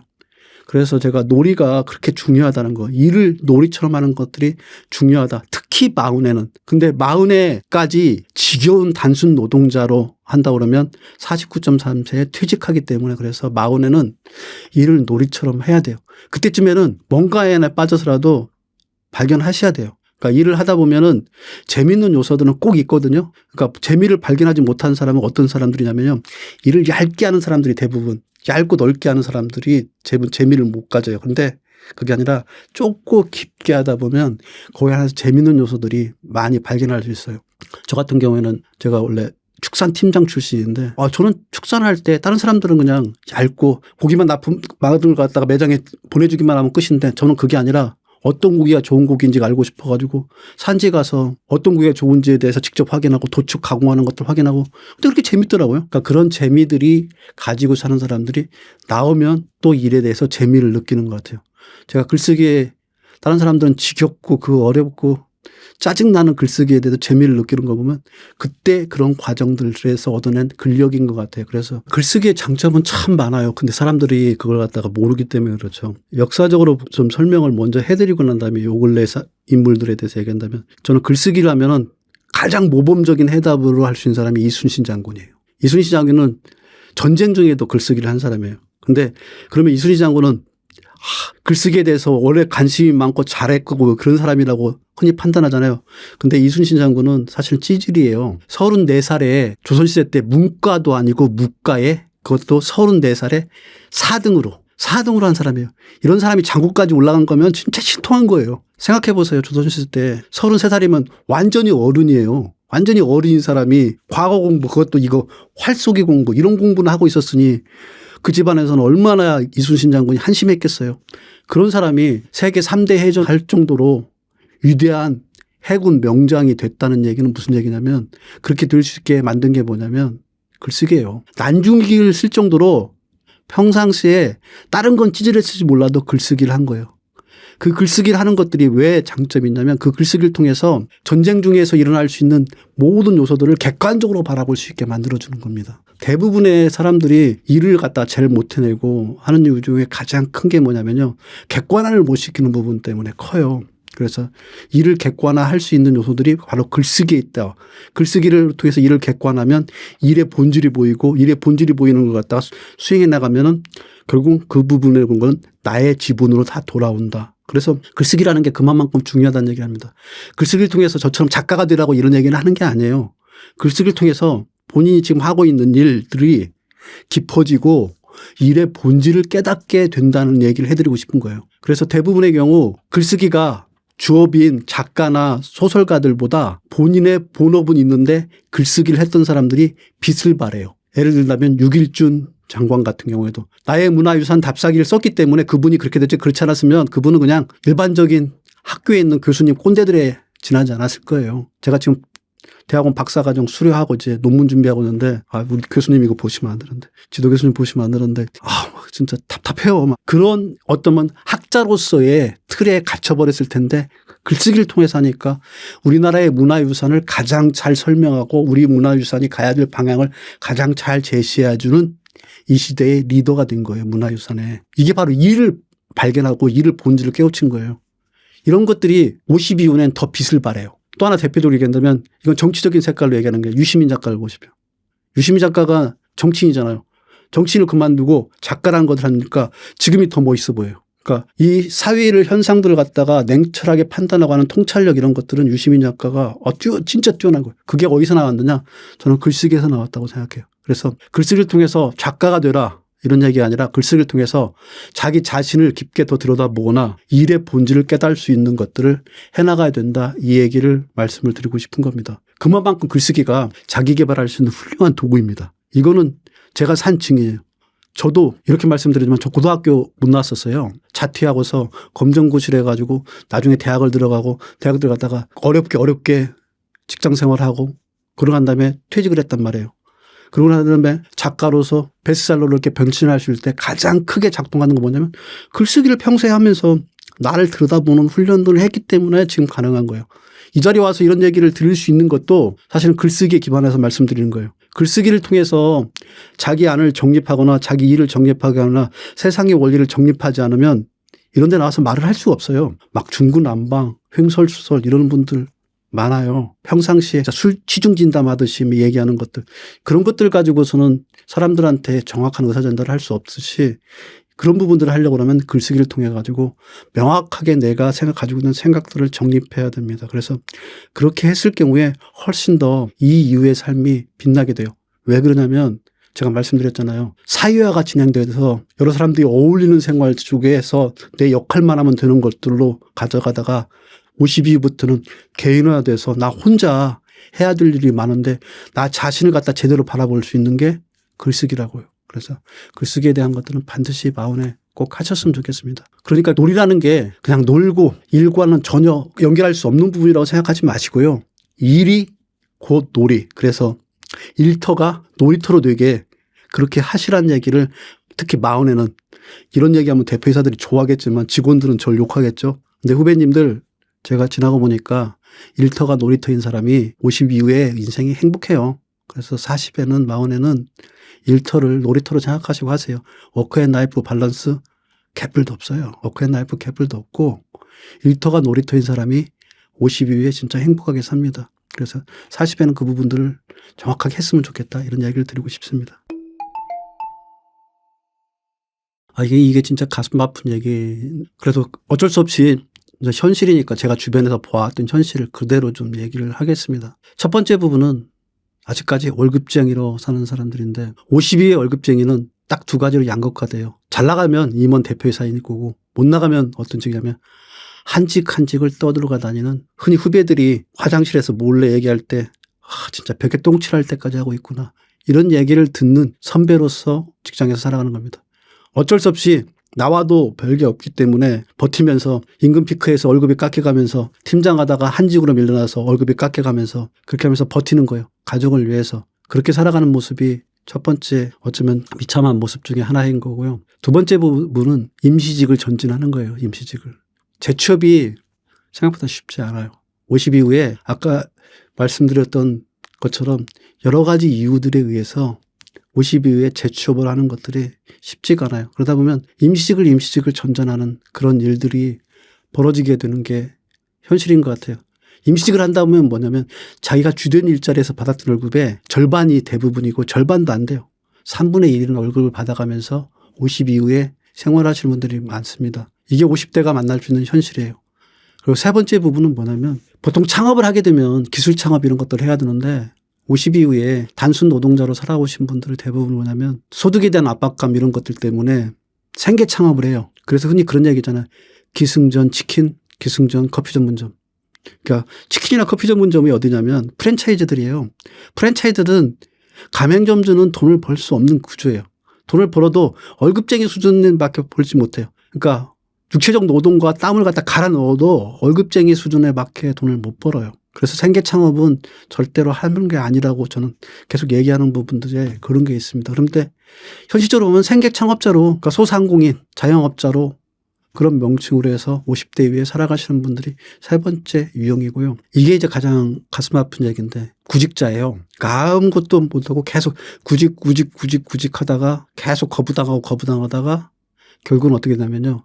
은둔형 외톨이로 집에 계시는 분들이 의외로 많아요. 그래서 퇴직 이후에 굉장히 비참한 생활하는 분들 중에 첫 번째 부분은 직장 내에 남아있어도 한직으로 떠드시는 분들, 두 번째 임시직으로 계속 하시는 분들, 세 번째 생계 창업하신 자영업자분들, 네 번째 은둔형 외톨이. 그래서 40에 아니면 그 이전에 내 이런 생활을 준비하지 못하면 그쪽으로 흘러갈 가능성이 많아요. 그래서 제 책 제목이 언제까지 흘러가는 대로 살 것인가에, 그러면 언제까지 그렇게 흘러갈 수 있을까? 이런 질문을 한다 그러면 퇴직 전까지예요. 퇴직 이후에는 그렇게 흘러봤던 곳이 결국은 임시직, 생계창업, 구직자, 한직이 그쪽으로 막 흘러갈 수가 없어요. 세상의 워치는 밑으로 아래 떨어지듯이 계속 그렇게 흘러갈 수밖에 없는 게 원리예요. 그러면 이 언제까지 흘러갈 걸 갖다가 의지적으로 막아내야 되고 변화를 시켜줘야 되는데, 그런 변화들을 아까 말씀드렸던 일을 놀이화하고 글쓰기를 하고 재테크를 해서 내가 원하는 방향으로 갈 수 있도록 해야 됩니다. 그래서 저는 이런 비유를 많이 하는데, 계란을 내가 스스로 깨고 나오면 병아리가 돼요. 병아리는 생명체예요. 근데 누군가 깨면 후라이가 돼요. 후라이가 되는 모습이 아까 말한 그 모습이에요. 그래서 후라이가 되지 않도록 자기 스스로 자기가 가고자 하는 방향대로 의지적으로 갈 때 여러분들은 훨씬 더 빛나고 행복하게 질 수 있다는 얘기를 그래서 드리고요. 여러분들을 기다리고 있는 것들이 결코 그렇게 해피엔딩이 기다리고 있지는 않아요. 특히 월급쟁이 같은 경우에 해피엔딩이 기다리고 있지 않아요. 그래서 그런 부분들에 대한 것들은 미리 몸을 단련시켜 놓으면 훨씬 더 그 이후에 준비가 하고 편안하게 살아갈 수 있다는 얘기를 다시 한번 좀 드리고 싶습니다. 50 이후에 자기 인생을 잘 살아가시는 분들은 첫 번째 부분은 직장생활을 하더라도 단순 노동자라도 일의 깊이를 더해서, 아니면 억세게 운이 좋아서 뭐 임원이나 대표이사로 50을 넘기고 60까지 가시는 분들 있잖아요, 주변에. 그게 이제 첫 번째 가장 빛나는 모습 중에 하나일 거예요. 이건 60 넘어서까지 직장 생활 하면은 그것도 임원이나 하면서 하면은 그거는 진짜 빛나는 별이죠. 진짜 빛나는 별. 그렇게 빛나는 별처럼 하는 부분들이 첫 번째 모습이고요. 두 번째 모습은 일을 특화시켜야 돼요. 일을 특화시켜서 전문가로 되면은 자기가 하고 싶지 않은 일들에 대한 생명이 연장돼요. 제가 한 분을 예를 들어서 설명한다고 그러면 저희가 잘 같이 근무했던 중에 송승선 상무라고 있는데 이 송승선 상무는 호모 옴니쿠스라는 책을 그 직장 다니면서 쓸 정도로 자기가 하고 있는 그 온라인 사업 비즈니스에 대해서 깊은 애착을 가지고 일했어요. 그래서 일을 특화시킨 분이에요. 그렇게 전문가로 있으니까 지금도 저하고 나이가 비슷한데 아직도 해외 이커머스 총괄 본부장으로 있어요. 그것도 M 기업에서 있어요. 그런 기업에서는 50대 넘은 사람은 아시죠? 50 넘은 사람은 완전히 할머니예요. 여자분인데 할머니인데 할머니가 거기서 당당하게 총괄 본부장 하고 있어요. 정확하게는 네이버가 아니라 라인이에요. 라인에서 하고 계신데 그래서 그 정도로 그 40대 그때 일을 특화시켜 가지고 전문가가 되신 분들은 자기가 할 수 있는 일들을 더 연장해요. 이런 분들은 또 어떻게 되냐면요. 그 주된 일자리에서 60에서 그만두고도 기업에서 또 찾아요. 자문해 주려고. 아니면 이런 특강 자리 같은 데 이런 데 가서 특강해 달라고. 그래서 진짜로 머리 하얗게 하고 특강하고 다니고 자문하고 다니고 하면서 평생 자기 일을 자기가 진짜로 몸담았던 일을 갖다 평생 행복하게 하면서 노후 생활을 할 수 있는 사람들이에요. 그래서 그게 저는 빛나는 두 번째 사람이라고 생각해요. 그리고 세 번째 사람은 일과 취미를 갖다가 병립해가지고 취미를 직업으로 만든 사람이 있어요. 좀 쑥스럽게 뭐 저 같은 사람이겠죠. 일을 했지만 글쓰기라는 걸 통해서 글쓰기란 취미를 통해 가지고 글쓰기와 일이 결합하니까 글쓰기와 일을 결합해서 작가로서 나가니까 작가로서 있다 보니까 책을 쓰게 됐고 책을 쓰게 되니까 이런 강연 자리도 오게 되고 그렇게 해가지고 이 직업이 저는 아마 글 쓰는 거라는 것들은 저 죽을 때까지 할 것 같아요. 계속 해나갈 수 있고. 그러니까 일이 있는 거와 없는 거 얼마나 다른 것을 아시잖아요. 그래서 일을 죽을 때까지 할 수 있다고 그러면 진짜 저는 행복할 것 같아요. 그래서 작가라는 것, 취미를 직업으로 전환할 수 있는 거. 예전에 그 송길령 부사장님이 그런 얘기를 하더라고요. 일을 할 때 취미 같은 일들을 갖다 많이 해서 그 취미가 좋아하는 일을 쭉 해나가다가 그 일이 잘 돼서 성공하면은 해피한 거고 만약에 실패하더라도 하는 과정이 행복했으니까 좋았다. 그래서 예전에 뭐 애묘 얘기를 들으면서 애묘 같은 경우 애묘에 관심이 있으면 그러니까 고향에 관심이 있으면 애묘에 대한 것들을 해서 하면 좋다. 이런 식으로 말하는 것처럼 저도 똑같은 얘기예요. 자기가 취미 부분들이 재미있게 하다가 어느 순간에 직업으로 딱 전환되면 그게 50 이후에 빛나게 만들어준다는 것 같아요. 그래서 저도 글쓰기라는 게 취미가 만약에 없었다 그러면 지금의 저가 없었을 것 같아요. 그래서 또 직장생활하면서 취미라는 것들을 만들어서 이걸 갖다가 프리랜서로 전환할 수 있는 그런 기반들을 만들어 놓은 사람들이 결국은 50 이후에 빛나게 살아가는 사람들인 것 같아요. 그리고 역시 뭐니 해도 네 번째 부분인 것 같아요. 진짜로 일을 놀이처럼 하는 사람들은 대부분 다 직장을 일찍 때려치고 창업해가지고 하더라고요. 그러니까 일이 재밌는 사람은 성과를 만들어낼 수 있기 때문에 자기가 만든 성과를 회사에 주는 것도 사실 아까운 거예요. 나와서 일하면서 재밌는 걸 갖고 이거 가지고 성과까지 만들어가지고 회사를 하다 보면 회사라는 것들이 쭉쭉쭉 커가면서 이제는 사장님은 절대 잘리지 않은 직장이잖아요. 절대 잘리지 않은 직장으로 평생 일을 해나간다는 것들이 가장 행복한 어쩌면 50 이후의 미래의 모습인 것 같습니다. 그래서 이 네 가지의 모습이 빛나는 모습이고 그 앞에 안타까운 현실에 빠져든 모습들이 흔히 말하는 제가 비유했던 후라이 같이 드시는 것들과 병아리 같이 살아가는 부분들. 병아리는 어떻게 하든지 닭으로 성장할 거고요. 후라이는 깨어져서 없어지는 거니까 닭으로 성장할 수 있게 깨고 나오는 부분들을 했을 때 그 사람은 빛나게 되는 것 같아요. 그 깨는 방법은 아까 얘기했듯이 일을 특화시키든지 취미를 가지든지 일을 놀이처럼 즐기든지 아니면 직장 내에서 억세게 운이 좋든지 이런 부분들이 알을 깨는 방법이니까 그렇게 해서 깨고 나오신 분들이 꽃게하고 닭처럼 살아가시는 것 같아요. 그렇게 빛나게 살아가는 것들이 필요하다는 생각 때문에 말씀을 드렸습니다. 그러니까 퇴직 이후에 두 가지 부분이 굉장히 중요한 부분이 뭐냐면 두 가지를 얘기하려면 첫째 부분은 시간 관리를 어떻게 할 것인가. 두 번째, 인간관계 관리를 어떻게 할 것인가. 이 두 가지 부분들이 그러니까 퇴직 이후에 굉장히 중요한 이슈예요.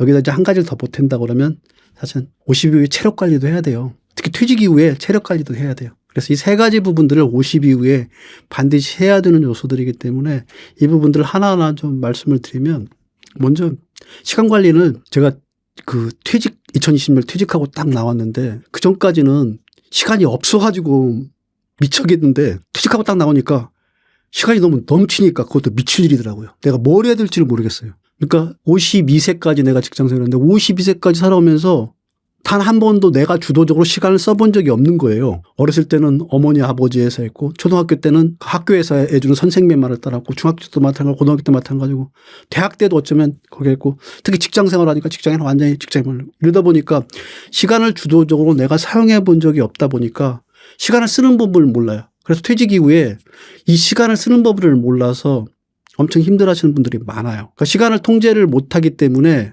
어떤 일들이 벌어지냐면요. 시간을 갖다 거의 흘려보내듯이 흘러가는 대로 하는 경우들이 많아요. 예를 들어 설명한다고 그러면 아침에 딱 일어나서 조금만 늦잠 자고 조금만 뭐 해도 10시고요. 11시고 심지어는 12시도 돼요. 시작하는 시간이. 직장 생활하면 무조건 허우적 가리면서 나가더라도 8시까지 일어나야 되잖아요.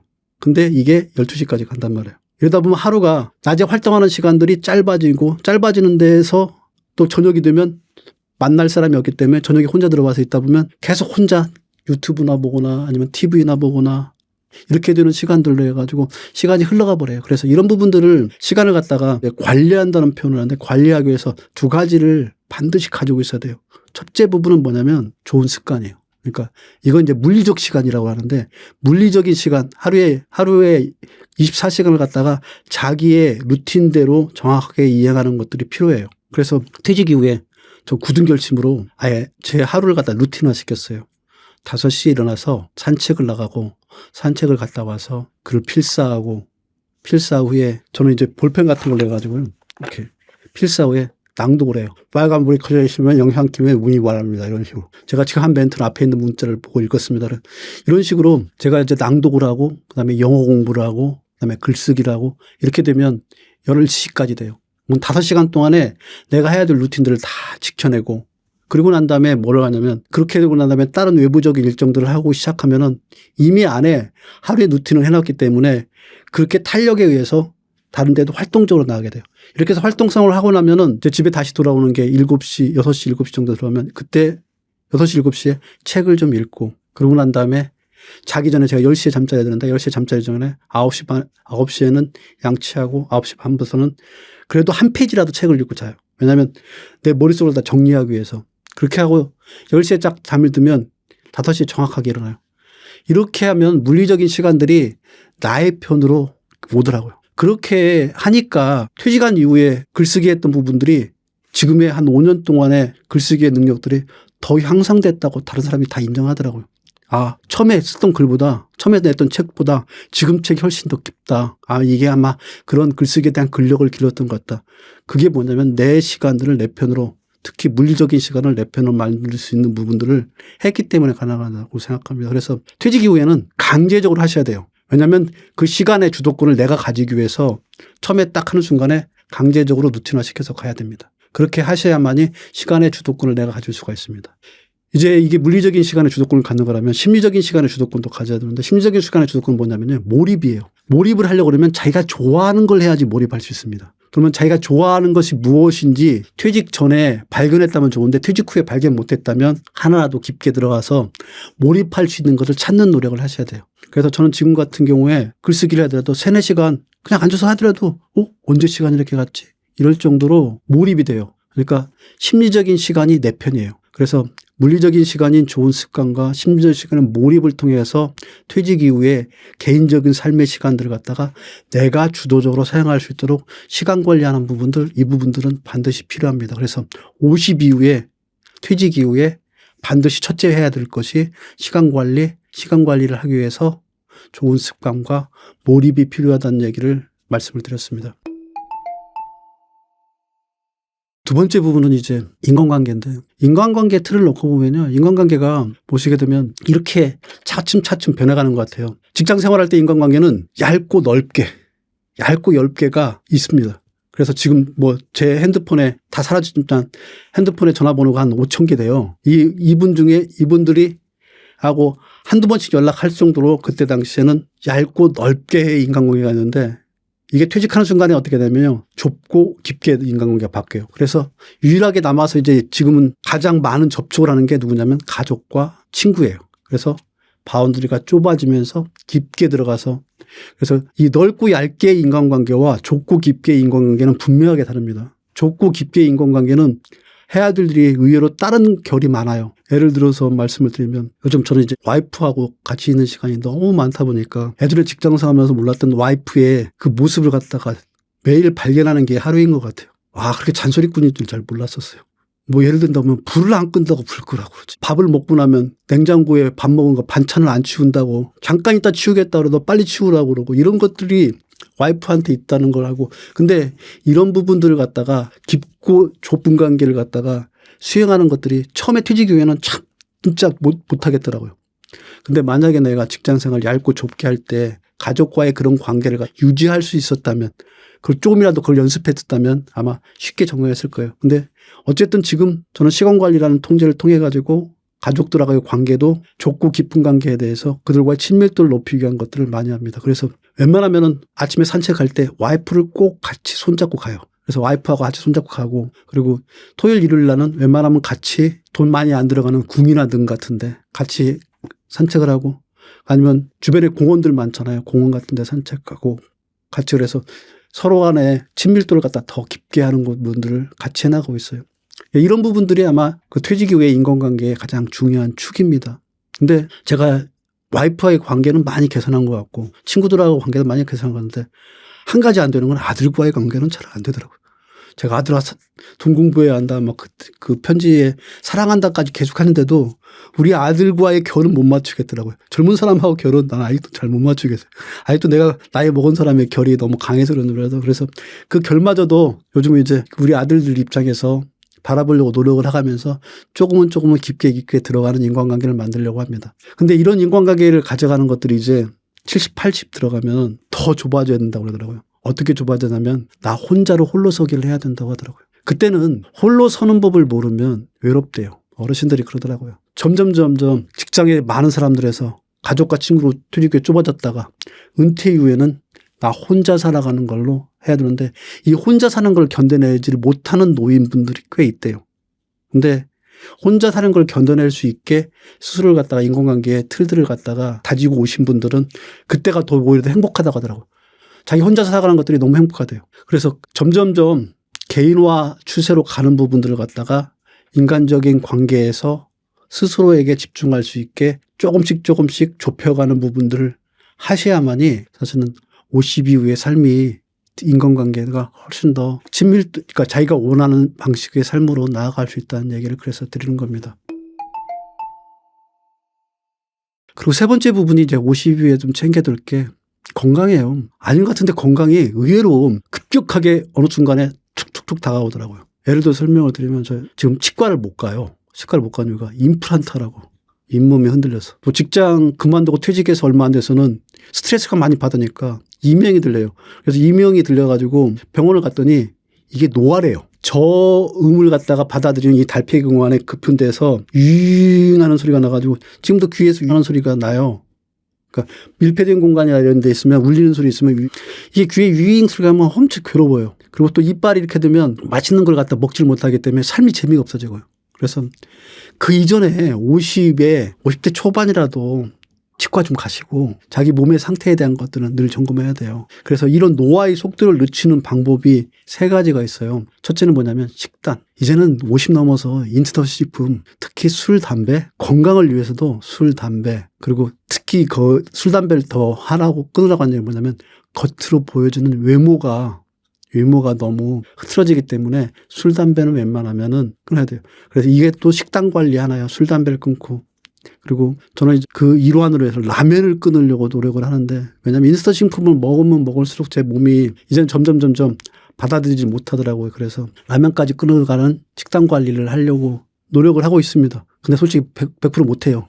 아직도 라면은 너무 맛있어가지고 밤만 되면 막 라면이 먹고 싶어서 라면 생각이 나요. 지금도 라면 얘기하니까 침이 고이는데 근데 그럼에도 불구하고 식단 관리 하셔야 되고요. 그다음에 두 번째 부분은 운동 꼭 하셔야 돼요. 이 몸이 젊었을 때는 활동을 안 해도 생체 리듬이 생체 에너지가 크기 때문에 조금만의 움직임에 의해도 몸의 밸런스가 맞춰져요. 근데 나이가 먹어가면 생체 에너지가 사용이 안 되기 때문에 그래서 배 볼록 나오고 이러는 거예요. 그래서 운동에 대한 것들은 유산소 운동이든지 뭐 근력 운동이든지 반드시 하셔가지고 자기 몸에 대한 체력을 갖다가 반드시 만들어야 됩니다. 그리고 50 이후에 가장 조심해야 될 건 뭐냐면요. 숙면이에요. 의외로 제 주변에 퇴직한 이후에 불면증에 시달리는 분들 굉장히 많아요. 근데 그런 분들을 보면은 딱 얼굴에 티가 나요. 거무줍줍해요. 잠을 제대로 못 자면, 그러니까 젊었을 때는 잠을 쫓아내는 데가 바쁜데 나이가 점점 먹어갈수록 잠을 들은 걸 못해요. 그래서 잠을 잘 잘 수 있게 하는 방법이 뭐냐면요. 낮에 좋은 습관으로 관리를 해줘야 돼요. 그래서 결국은 좋은 습관을 가지는 부분들이 숙면호까지 연결되고 건강까지 연결되는 겁니다. 그래서 이렇게 식단 관리하고 운동 관리하고 좋은 숙면 관리를 통해 가지고 체력을 가지고 있어야지 50 이후에 사람이 멋있어져요. 체력이 없으면 50 이후에 사람이 진짜 멋없어요. 젊은 분들은 젊은 그 자체만으로 멋이 있는데 나이 먹어갈수록 체력을 기반으로 한 멋을 만들어줘야 돼요. 그래서 그런 얘기 있잖아요. 70대 할머니한테 가장 최고의 칭찬은 눈이 뭐 사슴처럼 막네요 이런 게 아니라 40밖에 안 보이시는데 나이가 그렇게 드셨어요. 이렇게 동안이라는 것들을. 이게 뭐냐면 동안이 뭐냐면 젊음이 뭐냐면 체력이에요. 그리고 외모에 대해서 많은 신경을 써야 될라요. 그게 외모를 신경을 쓸 수 있게 만들어주는 게 뭐냐면 기본적인 체력이 바탕이 안 되면 아무것도 안 돼요. 배볼록 나와가지고 아무리 피 좋은 옷을 입어도 절대로 핏이 안 나고요. 특히 뭐가 뭐냐면 얼굴 색이 살지가 않아요. 그래서 얼굴 색에 살아가고 그래서 멋있다 저 사람 중후하다 이런 사람들이 긍정적인 효과를 뭐냐면 외모의 경쟁력을 확보했기 때문에 더 많은 일들을 도와주고 더 많은 사람들이 그 주변에 오고 그러다 보면 삶의 활력소가 들어가요. 그러니까 체력이라는 건 단순하게 내가 건강하다 이런 차원이 아니라 그걸 기반으로 해서 내 삶이 더 활동성이 키워지고 더 활발해지는 것들이 그리고 더 행복해지고 아프면 모든 게 다 귀찮고 싫어져요. 그래서 체력에 대한 것들은 반드시 50에는 하셔야 된다. 이런 얘기를 그래서 드리는 겁니다. 체력이 외모로 나타나고 이 외모가 경쟁력이 돼야지 삶의 경쟁력을 갖추는 겁니다. 특히 50 이후에는. 그래서 뭐 예전에 그런 얘기잖아요. 40 이후에 자기 얼굴은 자기가 책임지는 거다. 그게 뭐냐면 삶의 기록인 거예요. 그동안에 살아왔던 삶의 기록이 아니라 현재 살아가고 있는 삶의 기록들인 거예요. 이 자기의 삶의 기록을 이 몸에 새기는 작업이니까 체력 관리를 하셔서 건강하고 활동적인 이런 삶으로 살아가는 것들이 50 이후에는 반드시 필요하다 이런 말씀을 드렸습니다. 그래서 세 가지를 좀 압축 정리해서 말씀드리면 첫 번째 부분은 시간 관리, 두 번째 부분은 인간관계 관리, 세 번째 부분은 체력 관리. 이 부분들을 갖춰줘야지 자 40대에서 재테크, 글쓰기, 일을 노려하는 거 이 세 가지하고 결합돼 가지고 하면은 그 사람은 아마 60의 인생이 20대보다 더 재밌게 사시는 것 같아요. 그렇게 해서 하신 분들은 20대보다 더 재밌게 사시는 것 같아요. 그래서 그렇게 20대보다 더 재밌게 사시는 분들의 모습을 저는 이런 모습으로 표현하고 싶어요. 반딧불 같다. 그러니까 보통 반딧불은 자기 몸 안에서 빛을 발하잖아요. 근데 별빛은 빛이 와서 빛의 산란에 서 반짝반짝 빛나게 되는 거니까 빛의 산란이 일어나지 않으면 그만한 반짝반짝함이 없어요. 근데 반딧불은 그냥 어두운 곳에서 자기 스스로 발광해서 빛을 내는 거예요. 그래서 저는 60 이후에 반딧불처럼 빛나는 삶을 살기 위해서는 반드시 40에는 세 가지 부분에 대한 것들을 집중하고 50에도 지금 얘기 드렸던 세 가지 부분에 집중을 해서 그래서 그 이후의 삶들이 반딧불처럼 빛난다고 그러면 이렇게 해서 그 빛나는 삶이 60부터 시작해도 40년을 더 살 거란 말이에요. 40년 이렇게 행복하면 얼마나 좋겠어요. 20대 때, 30대 때, 40대 때 사실 이런 말씀을 드리자면 그러면 살아내는데 바빠서 삶의 재미들을 갖다가 못 느끼는 것 같아요. 저를 놓고 보면. 근데 지금은 조금씩 삶의 재미들이 느껴지는 것 같아요. 그러니까 어떤 재미냐면 작은 게 재밌어져요. 이게 반딧불의 삶인 거예요. 작고 나의 깊숙이 바라보는 것들이 훨씬 더 재미있는 삶이 되는 것 같아요. 그래서 이러다 보면 훨씬 더 재미있는 시간을 훨씬 더 풍요롭게 인생을 살아갈 수 있기 때문에 그래서 40과 50의 삶의 밀도를 높여라 이런 얘기를 갖다가 언제까지 흘러가는 대로 살 것인가 이 책에 담으려고 했고 그런 얘기들을 갖다가 하고 싶은 거예요. 이런 얘기들은 내 안에서 막 울러 나오는 것 같아요. 좀 그랬으면 좋겠어요. 내 후배들이 좀 그렇게 살았으면 좋겠어요. 제가 미처 못한 거 그렇게 했으면 좋겠어요. 그래서 제가 책에도 마흔의 나에게 쓰는 편지를 보냈어요. 제가 마흔에 그때 했던 게 뭐냐면 마흔 딱 하는 순간에 고객만족 팀장이라고 롯데마트 전체 120개 매장을 갖다 관리하는 팀장을 그 발령을 받은 그날의 나에게, 그날이 2020년 2월 10월이거든요. 그날이 나에게 보냈어요. 편지를 보내서 야, 너 지금 네가 일을 잘할 건가 두려움에 많이 떨 텐데 너 잘할 거야. 다만 이제 일에 너무 몰두해서 가족과 친구들에 대한 등한시하는 부분들이 있는데 그래도 너는 일 열심히 해서 그때 빛나는 별처럼 된다. 근데 이 빛나는 별은 회사라는 후각 내에서 있는 별이다. 네 거라고 생각하지 말고 네 안에 있는 빛을 찾아서 좀 더 안으로 침전됐으면 바란다. 이렇게 해가지고 저희 마흔의 나에게 편지를 보냈어요. 이 편지를 보낼 때 마음은 내 후배들한테도 같이 보내는 거거든요. 그래서 내 후배들도 지금 마흔 시작하는 이 친구들이 어떠한 관점으로 세상을 바라보고 어떠한 관점으로 내 직업을 바라보고 어떠한 관점으로 나를 바라보는 거에 명확한 정립이 있다면 반드시 그 삶의 밀도가 더 깊어질 거란 생각으로 말씀을 드렸습니다. 금액이 중요한 게 아니라 내가 어떠한 경제적인 근력을 가지고 있느냐, 어떠한 생활을 할 수 있는 근력을 가지고 있느냐, 이게 첫 번째 부분이고요. 두 번째 부분은 내가 50 이후에 어떠한 일을 할 수 있는가에 대한 것들을 가지고 있느냐.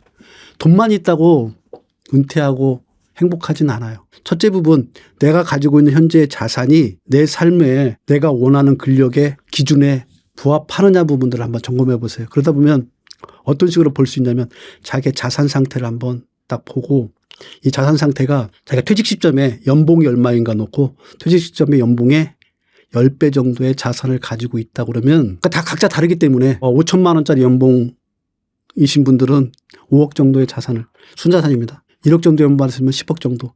이 정도를 가지고 있으면 이미 그런 근력들이 이미 와 있기 때문에 충분히 살아갈 수 있다. 그 이후에 욕심내거나 또 다른 욕망에 사로잡힌다면은 그거는 책임져야 될 분명한 또 다른 악재가 발생할 테니까 그거는 이제 자체도고요. 기본적인 통계적으로 평균적으로 본다 그러면 자기 연봉의 10배 정도를 가지고 있으면 이후의 생활에 자기가 스스로 적응하는데 문제는 없어요. 근데 이게 이제 경제적인 부분이고, 근데 중요한 건 뭐냐면 이 경제가 된다 하더라도 자기 일이 없으면, 저는 일은 흔히 파이어 해가지고 일을 갖다 뭐 안 하겠다고 하는데 일은 평생 가져가는 사람이 행복한 사람이에요. 저는 그래서 김영석 교수님인가요? 103세인가 되시는데 지금 강의하고 다니시는, 저는 그분이 제일 행복하신 분인 것 같아요. 왜냐하면 103세인데도 강연이라는 일이 있어가지고 사람들한테 가서 그 나눠보면 뭐 강연이 얼마 받겠어요. 근데 가서 강연을 하고 할 수 있을 만큼 일을 가지고 있는 것들이 나는 행복해요. 그게 바로 행복의 모습이기 때문에, 그래서 퇴직 이후에도 자기가 할 수 있는 일이 있어야만이 된다. 그래서 두 가지 부분들, 자기가 가지고 있는 자산이 어느 정도인가, 경제적으로 안정할 수 있느냐. 두 번째 부분은 일을 가지고 있느냐. 일이란 건 놀이가 될 수 있는 일입니다. 그런 일이 지겨움에 그저 단순한 노동의 일이 아니라 일이 나에게 놀이가 될 수 있는 걸 가지고 있다면 그런 분들은 그 순간에 나와서 그 일을 하시면 될 것 같아요. 근데 그게 아니고 어쩌면 일이 지겨워서 나오군다. 아니면 이번에 한번 승부를 걸기 위해서 경제적인 것들이 문제가 있기 때문에 창업에 가지고 승부를 걸겠다. 이렇게 해서 퇴직하는 부분들은 전 추천하지는 않습니다. 책에 제가 가장 많이 담고 싶었던 것들이 이런 겁니다. 인생에서 40과 50은 굉장히 중요한 갈림길입니다. 이 갈림길에 어떠한 길을 선택하느냐가 이 이후의 삶을 거의 다 결정하는 것 같아요. 그러니까 살아오면서 보면 인생의 갈림길들이 몇 가지가 있습니다. 대학을 간다든가 아니면 직장을 간다든가 결혼을 한다든가, 이게 갈림길인데 퇴직 또한 중요한 갈림길이거든요. 그래서 이 갈림길에 내가 어떻게 갈 수 있는가에 대한 것들을 스스로 의지적으로 선택을 해서 그 길로 갈 수 있을 만한 내적인 역량들을 키우는 부분들을 꼭 하고 싶다. 이러신 분을 위해서 언제까지 흘러가는 대로 살 것인가에 대한 얘기를 그 안에 많이 담아놨습니다. 그분들이 참고할 수 있는 얘기들이 많이 담아놨고요. 그렇게 했을 경우에 말 그대로 스스로 알을 깨고 나와서 병아리가 돼서 자기 삶을 생명을 가지고서 살아갈 수 있는 그렇게 나아가기를 바라는 마음으로 이 4050 세대들한테 드리고 있습니다. 여러분들 너무 지금 현실이 사실 팍팍한데 그 팍팍한 와중에도 견뎌가면서 다 살아서 새롭고 밝은 모습으로 그리고 병아리로 찬란하게 빛나게 그렇게 있는 분들이 주변에 많습니다. 여러분들이 힘듦을 다 겪고서 오신 분들이니까 그분들의 모습을 보면서 여러분들도 반딧불처럼 살아갈 미래를 위해서 조금 참고 견뎌보십시오. 고맙습니다.